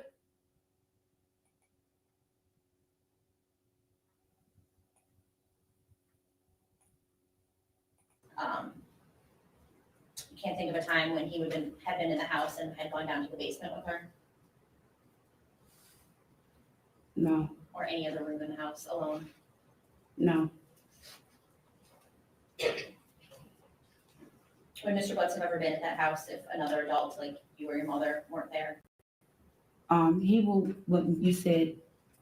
Would Mr. Butts ever be at the house if you or your mother weren't there? No, it will be me or another person. See how he went down? See, at first he was like this, and then when she answered that question, see how he put his head down? Like, you lying, Shannon. Jarvis was in their house. Trust me, Jarvis was in their house several times, and he was the only adult in their house. I'm going to backtrack it. He'd be like this, and then when she answered the question, he'd do like this. Because he knows. Shannon, stop lying.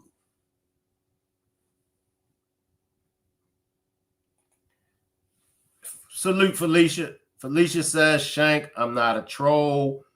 I watch Miss Parker. You fine with me, Felicia. You fine with me. This is an open platform. Everybody's opinion is welcome, even if your opinion is different from mine. Your opinion is welcome. All right? But, George, let me backtrack, y'all. I got to backtrack this right here. Or your mother weren't there? No, it will be me or another person. See how he put his head there? He right. The idea that anything was going on between Mr. Butts and Naziyah is shocking to you, right? Correct. You had no idea. No. You never noticed anything between Naziyah and Mr. Butts that made you concerned? No. You never saw any inappropriate behavior? Not at all. See, watch Jarvis. Pay attention to Jarvis. Salute, Deuce. Whenever Jarvis knows that Shannon is lying, he always do this. I picked up on that, like I said, and it's something small. It might be something small, Lisa and everybody else, but I noticed that. I said, every time a question is asked, and when Shannon is lying, when we even know she lying, Jarvis always go from this to this. Like, you stop lying.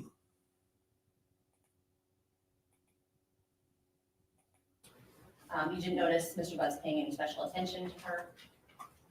No. Certainly, if you had noticed that, that would have caused you concern. Yeah, it would have raised a whole bunch of red flags. Likely, you wouldn't have invited him into the house, correct? Correct. You want high-performance tools, long-lasting tools, affordable tools. And one thing about Jarvis, y'all, he stayed writing. He stayed writing. I knew somebody. Look, how long I went? I went almost 2 hours without using my favorite word, funky ass. Here we got Felicia is want to wake Shank Rock up and get Shank Rock to start cussing all y'all funky asses out. Felicia. I want to say bye, Felicia, but instead of me saying bye, Felicia, I'm going to tell your funky ass, Felicia, sit your funky ass down somewhere. Y'all just won't let the old man get through a demonstration without using funky ass. Lord have mercy. Lord have mercy. I hear you, Felicia, with your funky ass. But peep it, y'all. Peep Jarvis. That's why I tell y'all, Jarvis ain't slow. He ain't slow at all.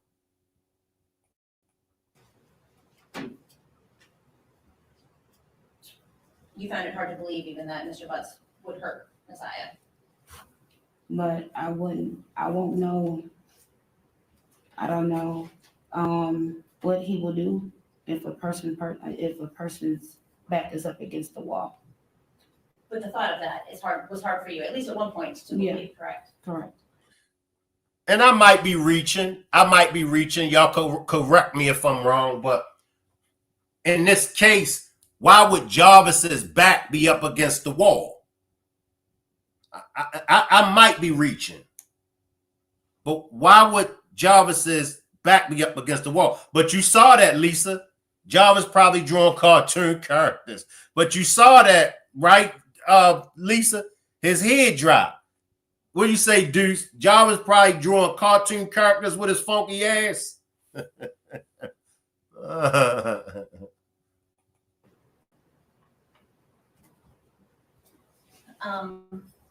Now, during the time that you and Mr. Butts were together, he had children with other women. Correct. Pretty consistently with other women. Correct. More than one woman. Correct. Some of those women you actually knew about, correct? Correct. They lived kind of even in the same neighborhood on the east side. Correct. I'm going to backtrack it, y'all. But you peeped it too, right, Crew? Crew says Shannon testimony was the only testimony he was given reaction to. That's how I know she was living and he knew about it. Exactly, Crew. And that's what I was saying. When you listen to everybody else's testimony, he ain't dropping his face. He ain't dropping his head. But with Shannon, at all, he's a narcissistic manipulator. The Deadly Lion Shannon cartoon. She said it would raising a bunch of red flags, but yet and still she said he told her his past as a pedo and she still decided to be with him. Facts. That's facts. Salute, Lisa. Lisa says, I'm just waking up. Salute, Lisa. Shanti said, the way a nut was going off on them kids before school, but no concerns about them not coming home after school. Yeah, okay. That's another fact, Shantae. Remember, she was going off about them, but she wasn't going off about Naziyah being missing. Dang, I had to look at my calendar. June the 20th is next week. Is Miss Parker still going shank?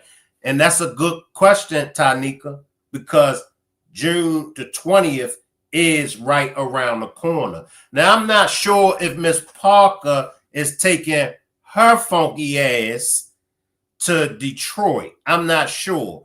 But when Miss Parker's funky ass wake up, Tanika, I'll ask her. I'm not sure, though. But the 20th is right around the corner, y'all. You good, Q? We was closed, Shank. Felicia started. Yeah, Jonte, we was all peaceful over here, wasn't we? We was all calm. We was all quiet and on some chill-ish. See, when you get me started, I get on one and I go, oh, man, I be on one. So when Shank Rock get on one, y'all funky asses owe it to Felicia. Then she gonna hit me with, I'm not no troll, Shank. See, that's why I tell y'all, watch those funky ass subscribers. So I'm like, okay, yeah, she ain't no troll, but her funky ass started me up. And y'all know how I get when I get on one. Once again, y'all thank Felicia's funky ass. All right? We was closed, Shank. How many times you gonna say that, Jonte? Nikki laughing my ass. See, y'all won't act right. Then she gonna hit me with sorry. Funky ass check-in. I'm a funky ass. True that, Shank. Had to give you some energy. Yeah. Oh, that's what oh, Lord have mercy. Here come Top Flight. Here come Top Flight with them funky ass tacos. This is a hot dog platform. Throw up them hot dogs. See, I can't get y'all to act right. Now here go Top Flight with those funky ass tacos. Pathetic, folks. But y'all know we like to have fun over here. I do allow people to cut a fool over here to balance out, you know, because this is a stressful case and it will drain you. So I do allow people to have fun over here. So if this is your new time watching, please don't be offended. You know, we do our laughing and joking to kind of balance things out. That's all. Let me even it out. There you go, Tudor. There you go. Anybody throwing up tacos belong to the funky ass subscriber squad. There go Nikki with her. It's all love over here. Yes. Now let me get my funky ass back to tonight's demonstration. Did you suspect that there were women that you didn't know about? Correct. Even one that lived, or more than one that lived over on the west side? Correct. You believe he was going out there to see somebody around the end of 2023, January 2024? Correct.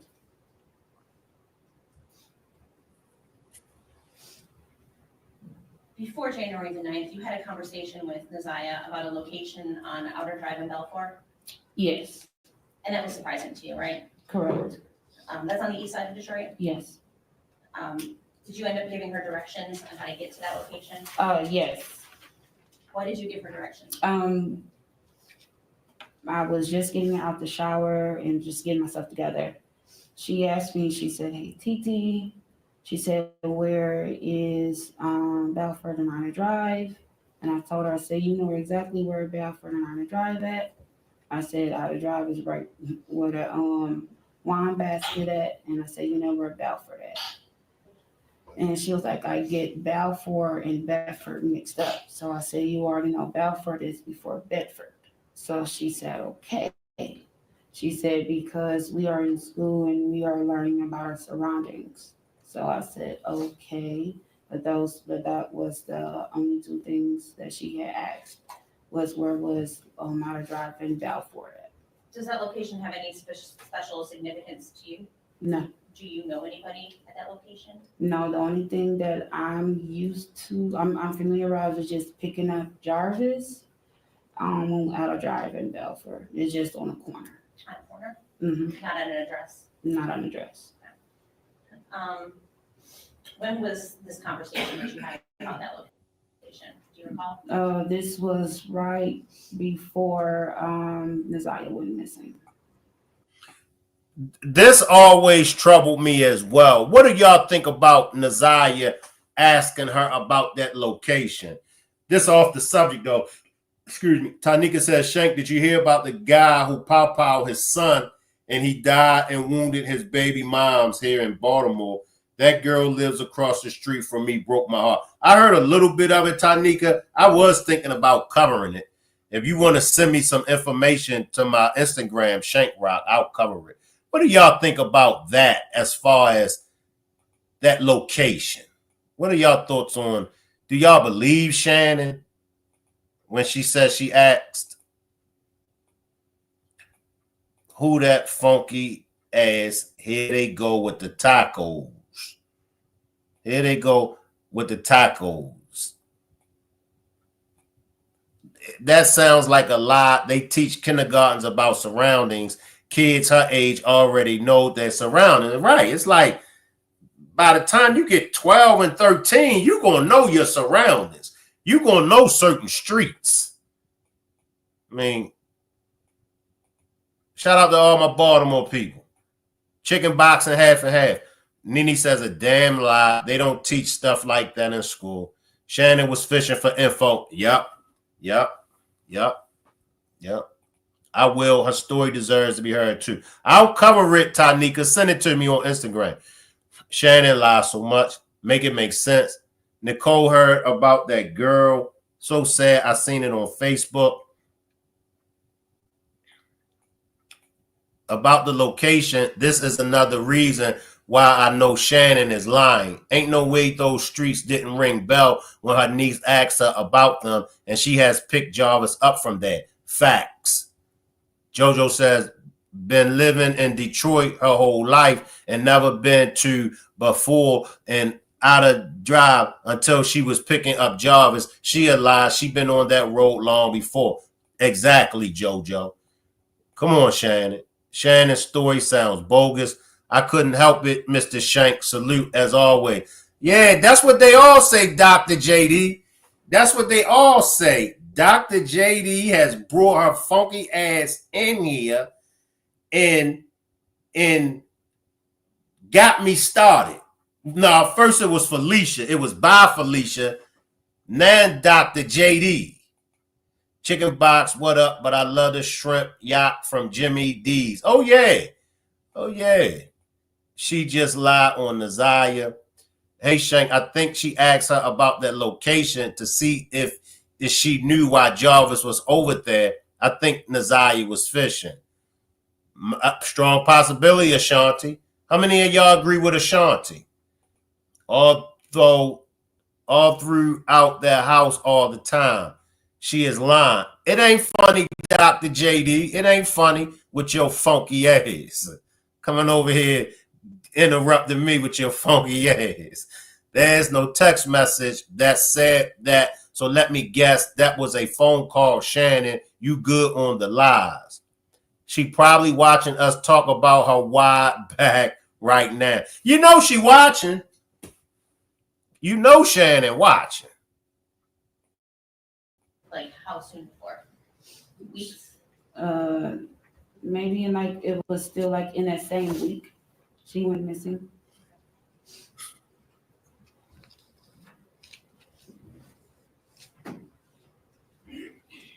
Mr. Butts didn't have his own vehicle, fair to say? No, he didn't. He generally used His female's vehicles. Did you know Mr. Butts to park at one location and maybe walk to another to kind of try to remain undetected? Pretty much, yes. So would it be not out of the ordinary for him? Now remember, that's the same thing that the fiance said. Y'all remember that was the same thing that Jarvis's fiance said, that Jarvis would park and then walk. I did that. My funky ass did that. You know, go to a female house. Don't park in front of the house. Park around a corner. That could be for different reasons. That could be for different reasons. But the fiance said the same thing.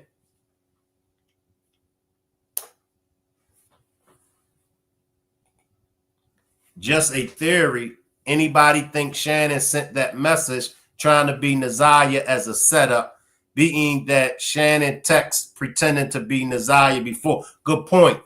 Good point, Juvenated. It was a subliminal message to Arnie Shea. Baby Naziyah was letting her know, if you know, you know. I'll take that, Dr. J. I'll take that. I'll take that. Was the tablet the detective requested the same one she used in school that day? I think so. I think so, Lisa. The judge shook her head. Even she knows she's lying. Exactly. She finally should be scared, because if she didn't think it was real, then it sure is now. He was messing with a lot of females in the same area. He was trying to be sneaky. Right, Ashanti? And that's what I was saying early on in this demonstration. Jarvis slick. Don't think for 1 second that he's just completely dumb and slow. He's slick. He's slick. And that could be another reason why Shannon got upset, because Jarvis was always out smarting Shannon. But Shannon said, I got your funky ass now. I got your funky ass now. The lies made everybody fall asleep. Super slick. Shannon said, I got your ass now. Nicole says, absolutely. Taj says, Shannon had a lot to do with a lot of the messages. Naziyah was always on Shannon's phone. It shows in many of her pics. She knew everything that was happening. True, true. Very, and don't forget Sneaky. Yeah, T. But they didn't care if he was messing with someone else. They would still F with him. Well, it was a game. It was a big game to him, you know, to the rest of the ladies. I mean, his stable Let's take a look at Jarvis's stable. So it was competition, you know. And this ain't all of the women that's in his stable. So it was just nothing but a bunch of competition going on.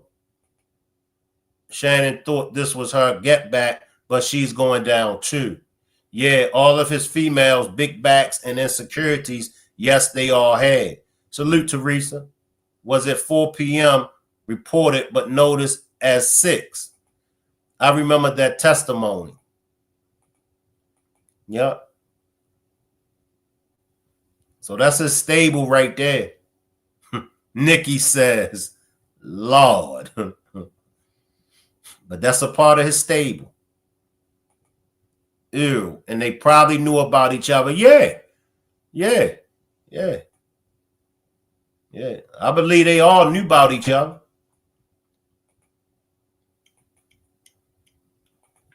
For you to have to pick them up at a random, or what seemed to be a random location to you? Correct. You lived with Naziyah for, you said, from about October until January the 9th. Correct. So you spent a lot of time around her? Yes. You knew her mannerisms? Yes. Her demeanor? Yes. Her moods? Yes.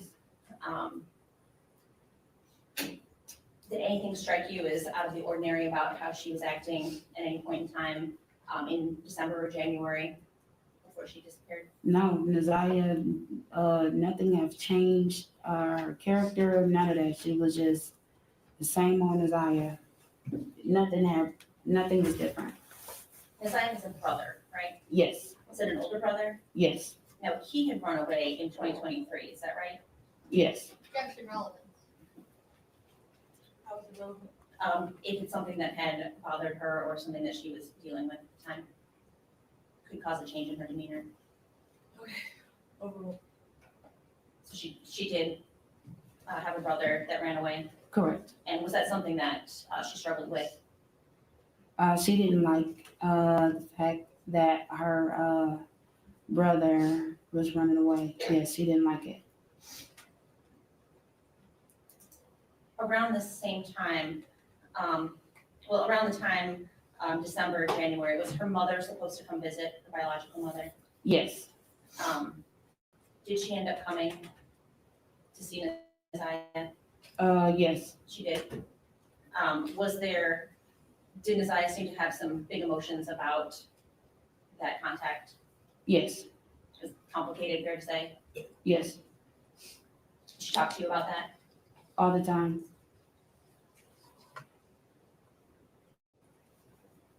Naziyah felt hurt that Vari, because at least when Vari was there, at least Naziyah felt a little protected.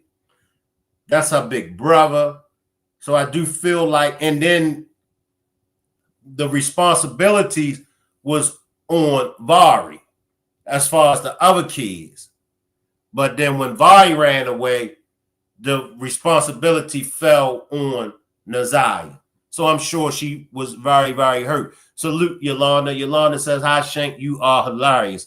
And let me guess, the funky ass is about to come next, right, Yolanda? Y'all see how they try to butter me up? Y'all, I'm on to y'all. I'm on to y'all slick, funky asses. First, y'all butter me up, and then y'all hit me with the funky ass comment. But this little baby, I call her a baby because I got grandkids older than Naziyah. She got the short end of the stick. And as much as I laugh, and as much as we laugh, this is a very, very tragedy case. It's a sick, sick case. I mean, and everybody that's responsible, for everybody that's responsible, they need the brakes beat off of them. Everybody in the family wasn't responsible. Everybody in Naziyah's family was not responsible. But there are those that's in that family that was responsible. And I'm going to tell y'all, the first two, I'm going to tell y'all, these are those that are responsible.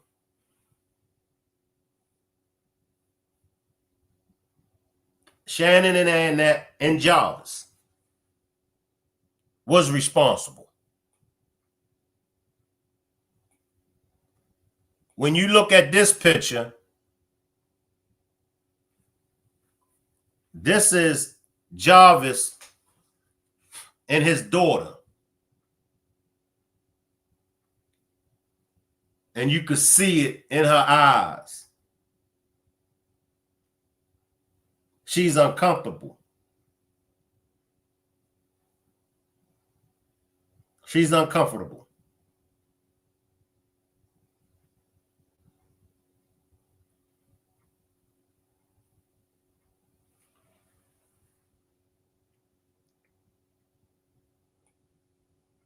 And then you don't get no worse than this. This is Annette's brother.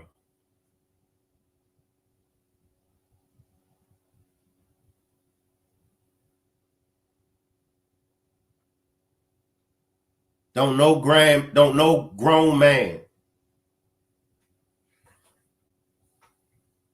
got no business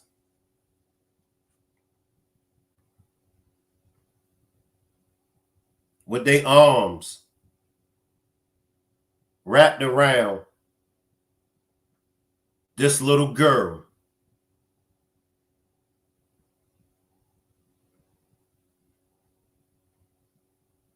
And in my opinion, this is what Naziyah's mother, lady, went through with Annette's husband.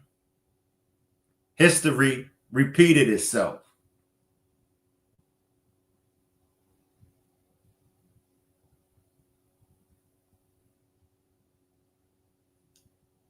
You sick, man. You sick. And I know you're watching me right now. I know you're watching this demonstration. And I know you be watching my Facebook. I know you be stalking me on Facebook. You sick.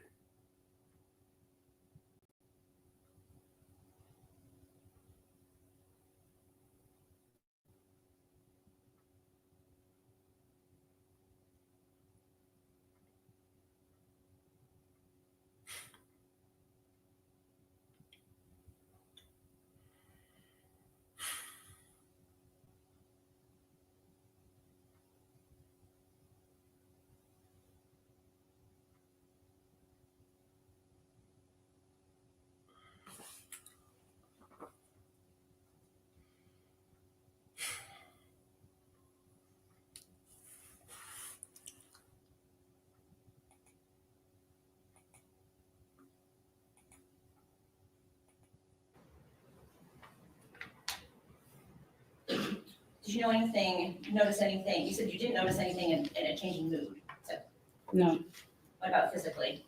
no.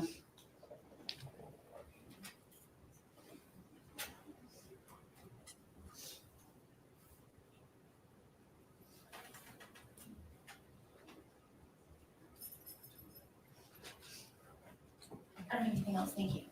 Redirect. Yes. Did you go to the Park Crest Inn on January 9th, 2024? Mr. No. Fox? No. And fair to say, you knew of Mr. Butts having other female friends? Yes. Okay. And even some that you didn't know about?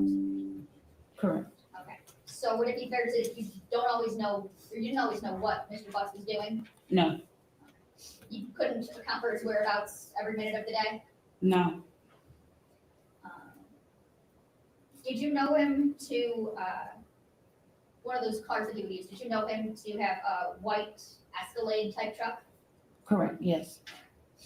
And you were asking questions about Outer Drive and Balfour.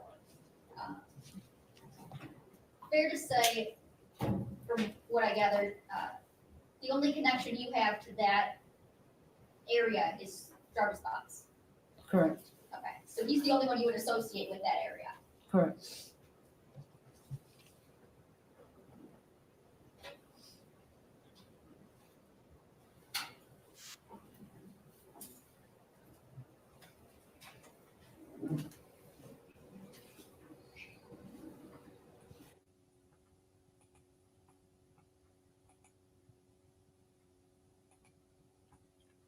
Yolanda says, I work with his sister and I'm pissed because she saw her last. If you come to Detroit, I would like to meet you. Yeah. And see, oh shit, man. I just don't know why. I don't know why these babies don't get protected. I just don't know why the babies don't get protected, man. Like,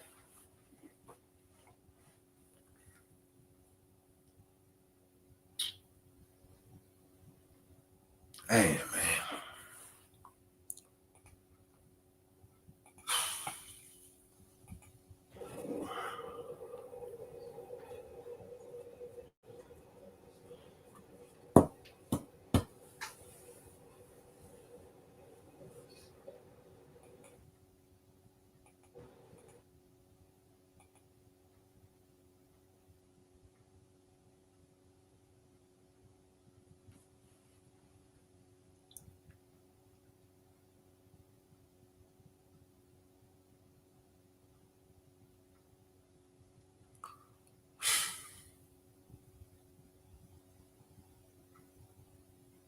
Damn.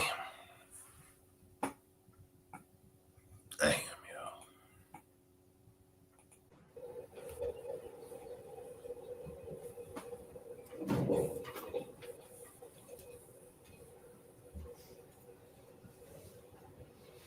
And you knew Mr. Butts to have other children.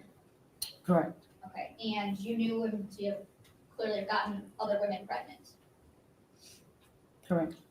And to your knowledge, were all those women adults? To my knowledge, yes. Did he, to you, ever hide getting another woman pregnant? No, Did he ever hide getting another woman pregnant? No. It was no need for him to hide getting another woman pregnant. All of y'all knew about each other.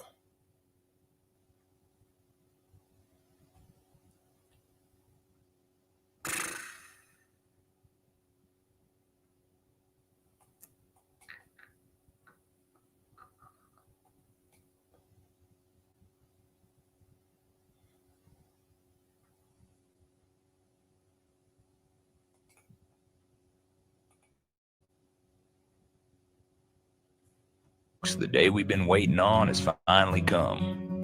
National Concealed Carry Reciprocity is here. Joyce's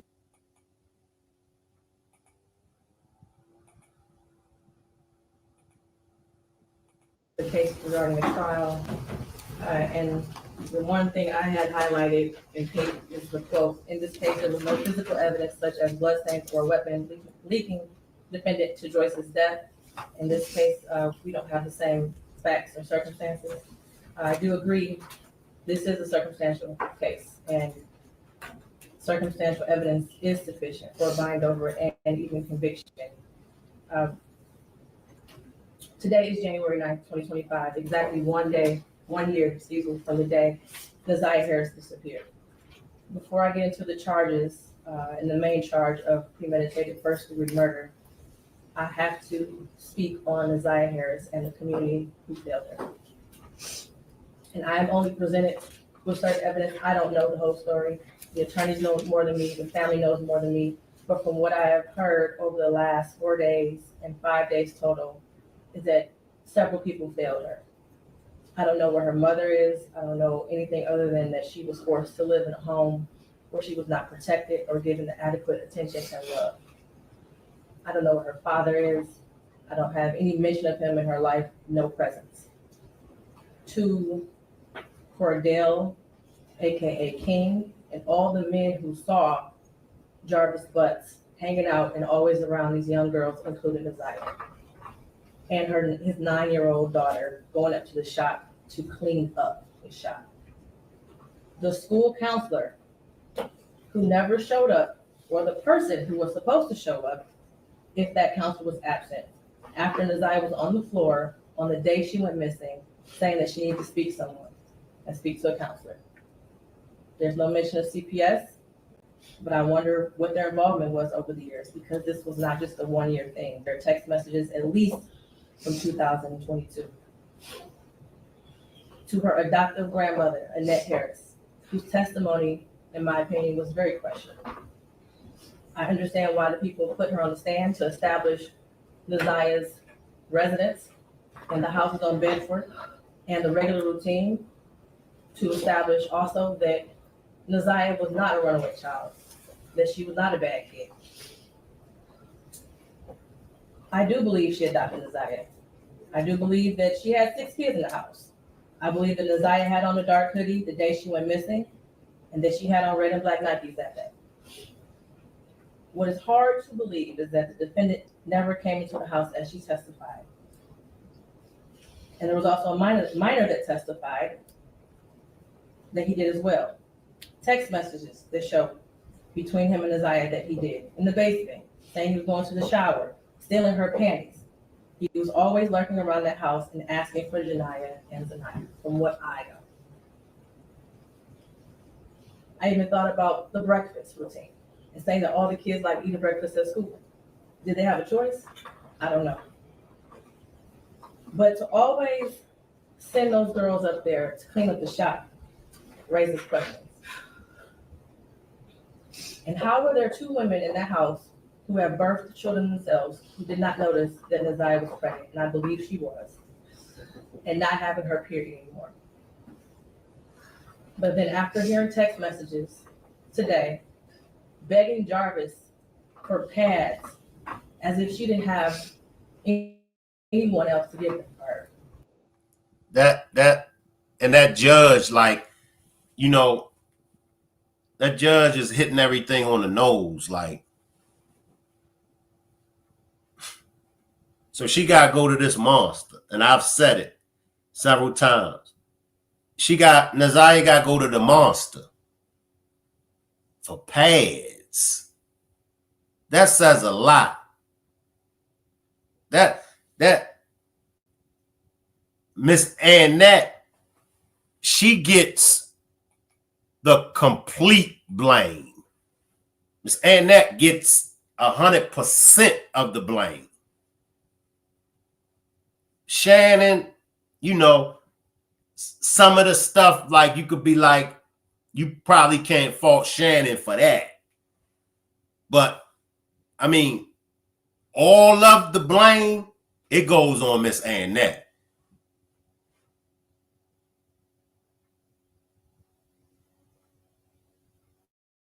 And this shit is sick, man. And like I said, as much as I laugh and cut a fool with y'all, that's why I laugh and cut a fool with y'all. Because this shit is sick. They did that, baby. Y'all did Naziyah wrong. Y'all done her wrong, and she ain't deserve it.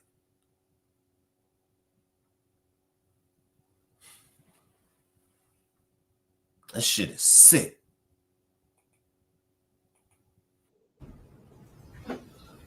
And what stood out the most was when Annette Harris stood on the stand, and she learned around 6 p.m. that Naziyah did not come home from school, and said she looked around for her and decided to wait until the next morning to call the police. Without a tear, without emotion, or any expression of being devastated. and to her aunt Shannon, who also showed no emotion, expression of being devastated from Naziyah going missing. She stated that she had friends help look for Naziyah, but was directed to just wait until the morning to call the police. A grown woman who likely suspected something strange going on didn't feel the need to call the police either. They were both able to go to sleep at night without hearing from Naziyah or having any indication that she was coming home that night.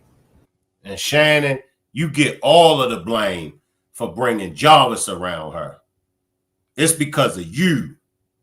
Because you shouldn't have never brought Jarvis around Naziyah. If your funky ass wanted to lay up with him, that's your funky ass. But you shouldn't have never brought Jarvis around Naziyah.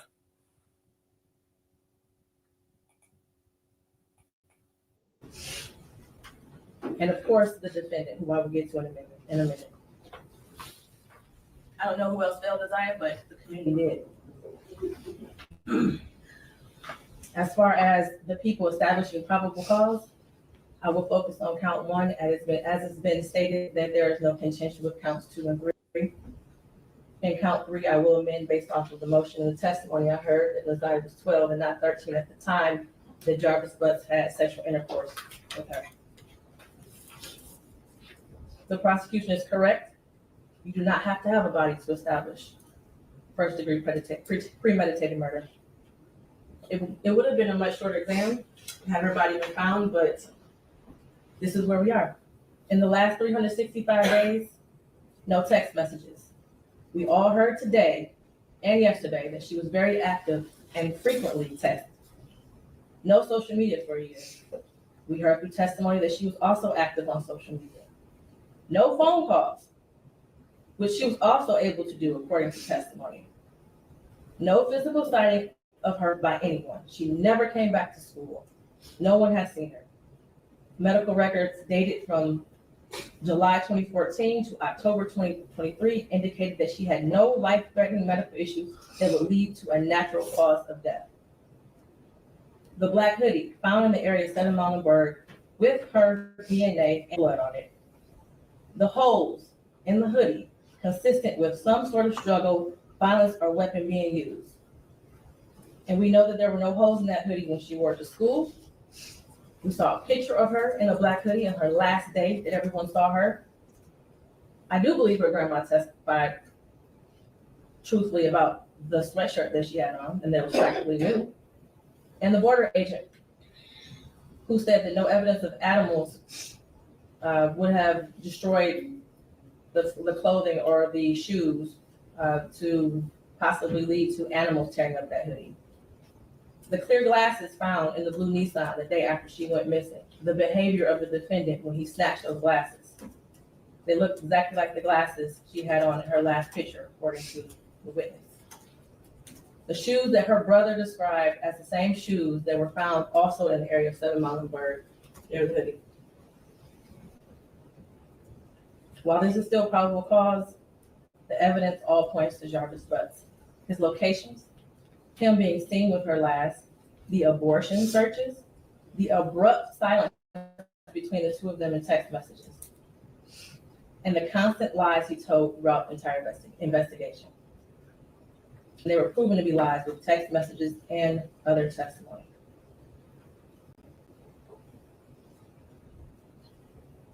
We may never know what happened, but from what I heard today and over the last 4 or 5 days, it appears he intended to perform what he thought was a do-it-yourself abortion on Naziyah and went south, and instead of seeking medical attention for her, he intentionally killed her and tried his best to cover it up.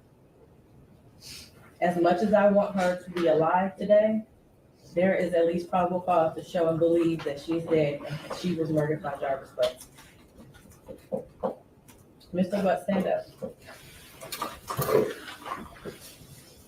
You've been sitting over there for 4 days with your head down, hidden between and behind your attorneys with your mask on and taking vigorous notes. I want you to pay attention and listen to everything I have to say. I have been trying to figure out for the last 5 days, you. At one point, I thought you were cognitively impaired in the beginning of this exam. And then maybe you had the brain of a 10-year-old, and that's why you were doing such things. But as I heard more and more testimony, you're just the true definition of a pedophile. Watching you laugh and brag about all the women you have with different women and the children and the girlfriends, and making babies to groom them and having them in your presence, cleaning up your shop, and the little girls around you, has landed you here today. You groomed Naziyah. You played mind games with her. We all heard that. You controlled her emotionally.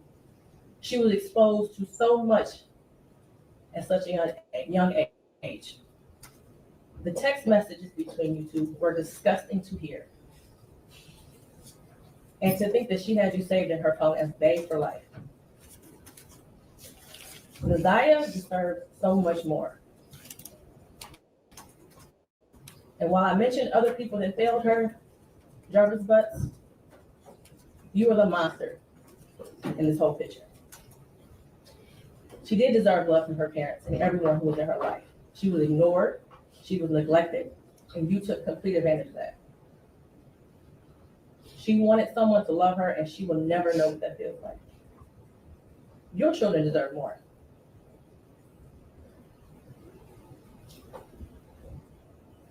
As much as defense counsel has raised issues on count one, all that has done is raise the question of fact for the trier of fact, which means that this will be for a jury or a judge to hear in Third Circuit. I pray for the healing of all the victims and the young girls and possibly boys who have come into contact with you. As a community, we should look at this case as a prime example of how much work we have to do when it comes to protecting our children and especially our Black girls. I pray for closure and healing for all those who have been traumatized by you. And for you, Jarvis Butts, I wish you a speedy trial and that justice be delivered. Your bind over date is January 16th. And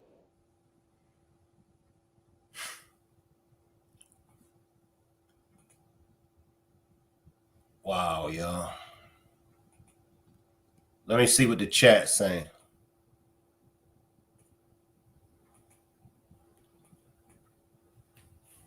I want to see Shannon on my mama. I just want to ask her a question. I hope God make that happen. I have a 12-year-old daughter. This has my blood boiling every time I see this. Who is that crying in the background? I ain't sure who was that crying, Bridget. I'm not sure. Hide for what? They all knew what it was.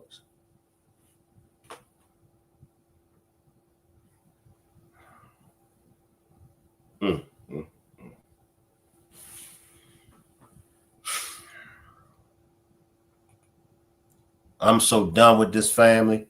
I feel you, Nikki. I feel you.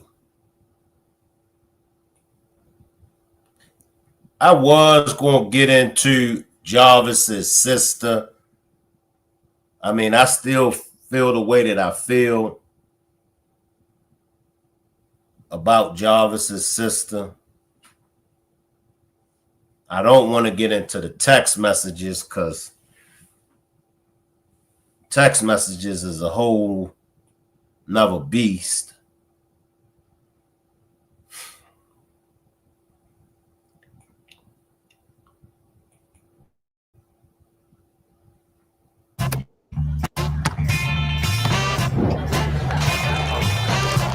Hey, you play for an ultra? We're playing testimony from another child today alleging sexual abuse by the same man accused of killing 13-year-old Naziyah Harris. And we're learning of new DNA analysis that could determine whether Jarvis Butts goes on trial for murder. Sean Lay following today's hearing for us. And Sean, this chilling case, it just keeps getting worse and worse as we learn more. Chilling is a good way of putting it. Stomach turning also. Every witness, every hour here at the court. Here's what's new about this today. This is the first time we're hearing the voice of Jarvis Butts. He is 41 years old. He is accused of the sexual abuse and murder of a 13-year-old girl named Naziyah Harris. She was related to one of Butts' many girlfriends, and he called Naziyah his niece. The teen was last seen with Butts after school last January 9th. Then Naziyah Harris went missing. Police brought Butts in for this interrogation during a search for her, where Butts told police everything he knew about the girl was on his cell phone that police seized during a search warrant. You have to listen very closely to pick up what Butts is saying, but he says he has nothing to hide. Everything is in my phone. Y'all have possession of my phone. Take a look at it. Go through it. So I don't know what that's about. I don't know why would she say. A co-worker of Butts testified that Butts and Naziyah Harris were at their auto repair shop the evening Naziyah Harris vanished. But Butts told investigators the last time he saw Naziyah was weeks before. Yes, he stated to me that he had. Now, we chopped it up about whether or not this is Naziyah. We chopped it up about whether or not that's Naziyah.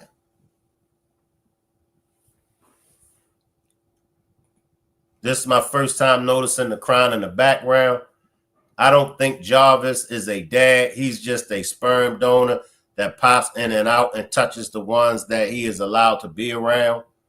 And Jarvis' own sick way was in love with that baby, and Shannon was the side. You know what Shannon did to this, her niece. Him and his sister sound identical. Damn. It's not. It don't look like her. Salute, Nikki Lynn. Salute, Nikki Lynn. Hope you feeling good. Shocked to see y'all up this time. Yeah, we up, Nikki Lynn. Salute, Nick. No way, that's her. You think it's her? Well, you saying no way. Yeah, that's not her. That's not her. Jarvis is nothing more than a fake ass wannabe pimp. Animo, that monster have kids with women to have his way with them kids. She be bending over, holding her belly if it was her from being in pain. The jacket they talking about is waist length. You see any red on those tennis shoes? I don't, and I'm a backtracker for y'all. There is no way the lad could have remained a resident on my block. The house would have been on fire. What kind of community is that? I think that looked like a grown woman. She would have been walking, swaying back. Don't think that's her. I'm really upset that the state released him when he did his time with no restrictions. Therefore, he was free to be bound. Therefore, he was free to be around children and violate again. And the hat looks like this is an older woman. I absolutely agree with you. Shannon had become a side piece.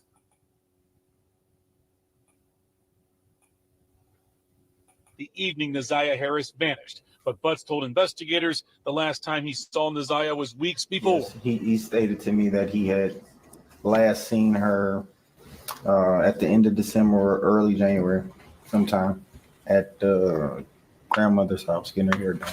Okay. And did he say anything about knowing where Naziyah's bus stop was? Yes. Okay. What did he say about that? He said that her bus stop was at a 3-mile drive in Cornwall. Back here live outside 36th District Court. Keep in mind, everyone, this is not a trial. It's a preliminary examination to see if a judge will move Butts on to face a murder and sexual assault trial. It's going to continue tomorrow. What's happening here is that there's no body to point to. Naziyah Harris's remains have never been found, so prosecutors are taking their time to link every dot they can to this defendant. We'll be here tomorrow. It'll also be streaming live on Local 4+. Check it out because it is eye-opening.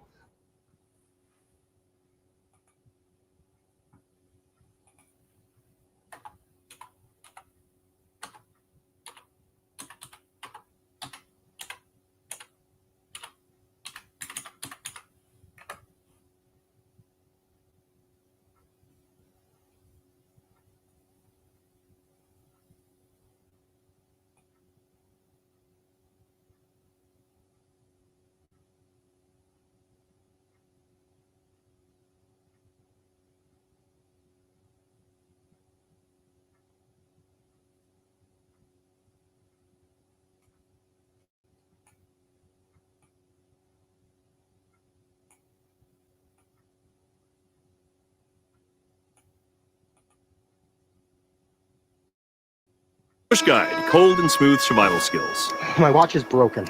You could tell time by measuring the sun's distance. A man back in court today accused for the murder and sexual assault of a 13-year-old girl. And that does top our news this noon. Thanks for joining us. I'm Rhonda Walker. And I'm Ty Steele. The Detroit man charged in connection to the death and sexual assault of 13-year-old Naziyah Harris is back in court. Prosecutors say 41-year-old Jarvis Butts killed Harris after finding out that she was pregnant with his child. Our Sean Lay joins us now live at the courthouse with more on this disturbing story and Jarvis's day in court, Sean. This is a day in court to see if he's going to be moved on to face murder charges, sexual assault charges, and more. So it's called a preliminary exam. It just got underway about an hour ago. And what we're looking for is digging deeper into what we can find out about what happened in the days and hours leading up to Naziyah Harris disappearing.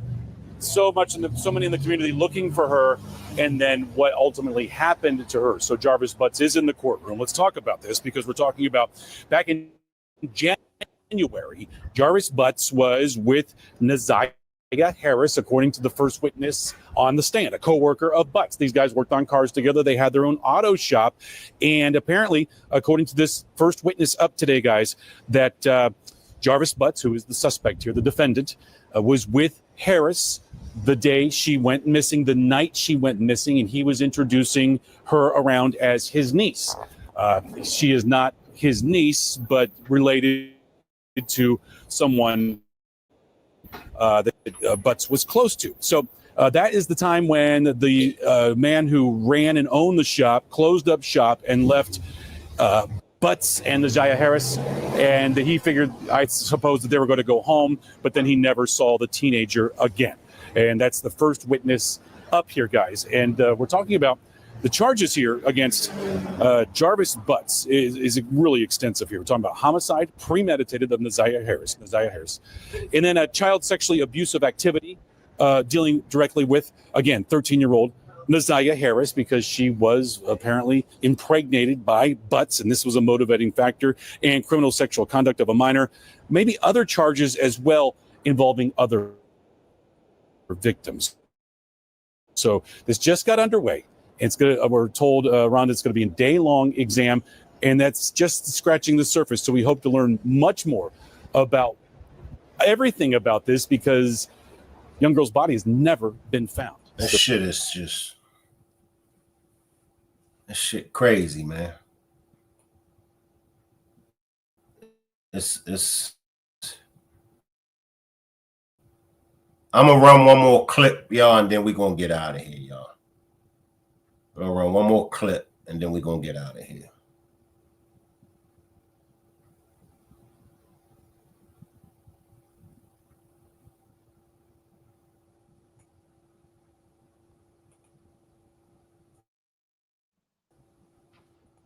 Thank you all for coming today.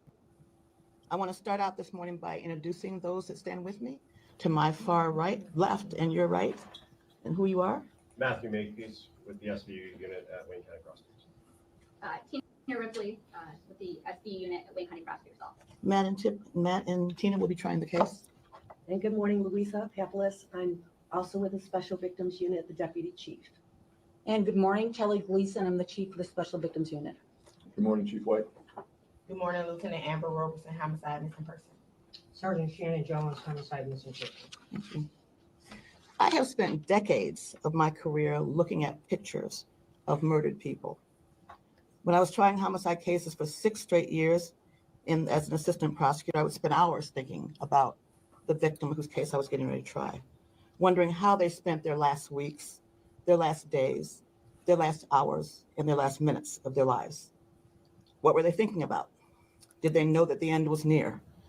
And if it was someone they knew, what must they have been thinking as they were shot, stabbed, or whatever mechanism of death was used and confronted them with by the person they knew or loved? I can't imagine the thoughts that goes through their minds. But it's always, always 1,000 times worse when the person is a child or a baby, someone in the dawn of their lives who have begun to live their lives. The picture behind me is of Naziyah, and that will always be haunting, because it was taken just a short time before the evidence shows that she was never seen or heard from again. It was taken by Naziyah herself, a selfie. That's the last known picture that we know about of her. It was pointed out to me by one of the detectives on this case and by one of the prosecutors. She is smiling and waving and saying hello. But little did she know that she was really saying goodbye. We will provide to you later a very skeleton timeline of the time right before her death, before and after. Of course, the detail would be provided in court. The evidence shows overwhelmingly in this case that she is in fact deceased. The last time she was seen alive was January the 9th of this year, 2024, almost 9 months ago. Her missing status was reported to the Detroit Public School Police Department by her grandmother on that very day, when she never returned home from school. And again, that was January the 9th, 2024. In early February of 2024, the case was turned over to the Detroit Police Department. Frankly, that should have happened right away, but they began investigating immediately. The evidence would further show that through text messages that we know and that we have, Zaniyah and this defendant were going to meet after school on January the 9th. We know that she did indeed meet up with the defendant that we're charging in this case. We also know that several people close to Mr. Butts, who we were charging later, saw them together in several different locations, people that he knew well. We have evidence that at 9:30 p.m. on that day, that Mr. Butts checked into a motel and the Zaniyah was never seen or heard from again. What happened to her then? That's my question. What happened to her? They saw her checking in with Jarvis, but didn't see her checking out. What happened to her? Shari says that was an old picture, if I'm not mistaken. Taj says this pic is old and Detroit needs to be ashamed, especially Kim Worthless. Good night, Jacqueline. She is sickening, not the right information at all. It's not. Naziyah never had a chance. This is the only case I ever followed that has evidence to prove she gone but won't release it, nor would they simply just say she been found. They dropped the ball. That lady was steady saying her name wrong. I mean, just what's really good? What's really good? We got less than 2 weeks. There is another hearing on June the 20th, 9 days from now. There will be another hearing.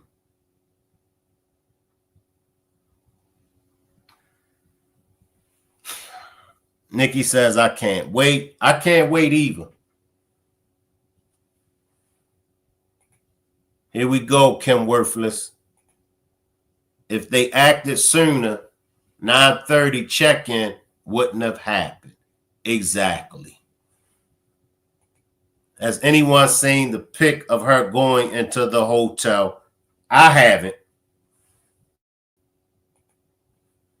When FBI building a case, they don't have to release that a body has been found, especially if there is doubt, someone and more to be charged. I appreciate everybody for pulling up, y'all. Y'all can hang around in the chat. I will let a little bit more of this play. Salute everybody. I'll see everybody back tomorrow. Salute.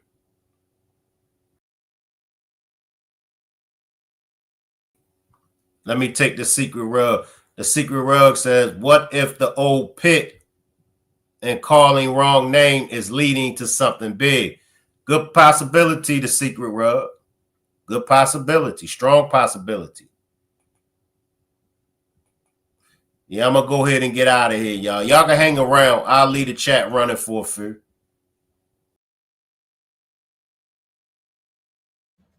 Not from her family, not from her schoolmates, not from her friends, not from social media where she was extremely active with her friends, not from teachers, no one. We know that she had no medical conditions that would cause a life-threatening medical emergency to her. And he, again, was the last person that saw her alive.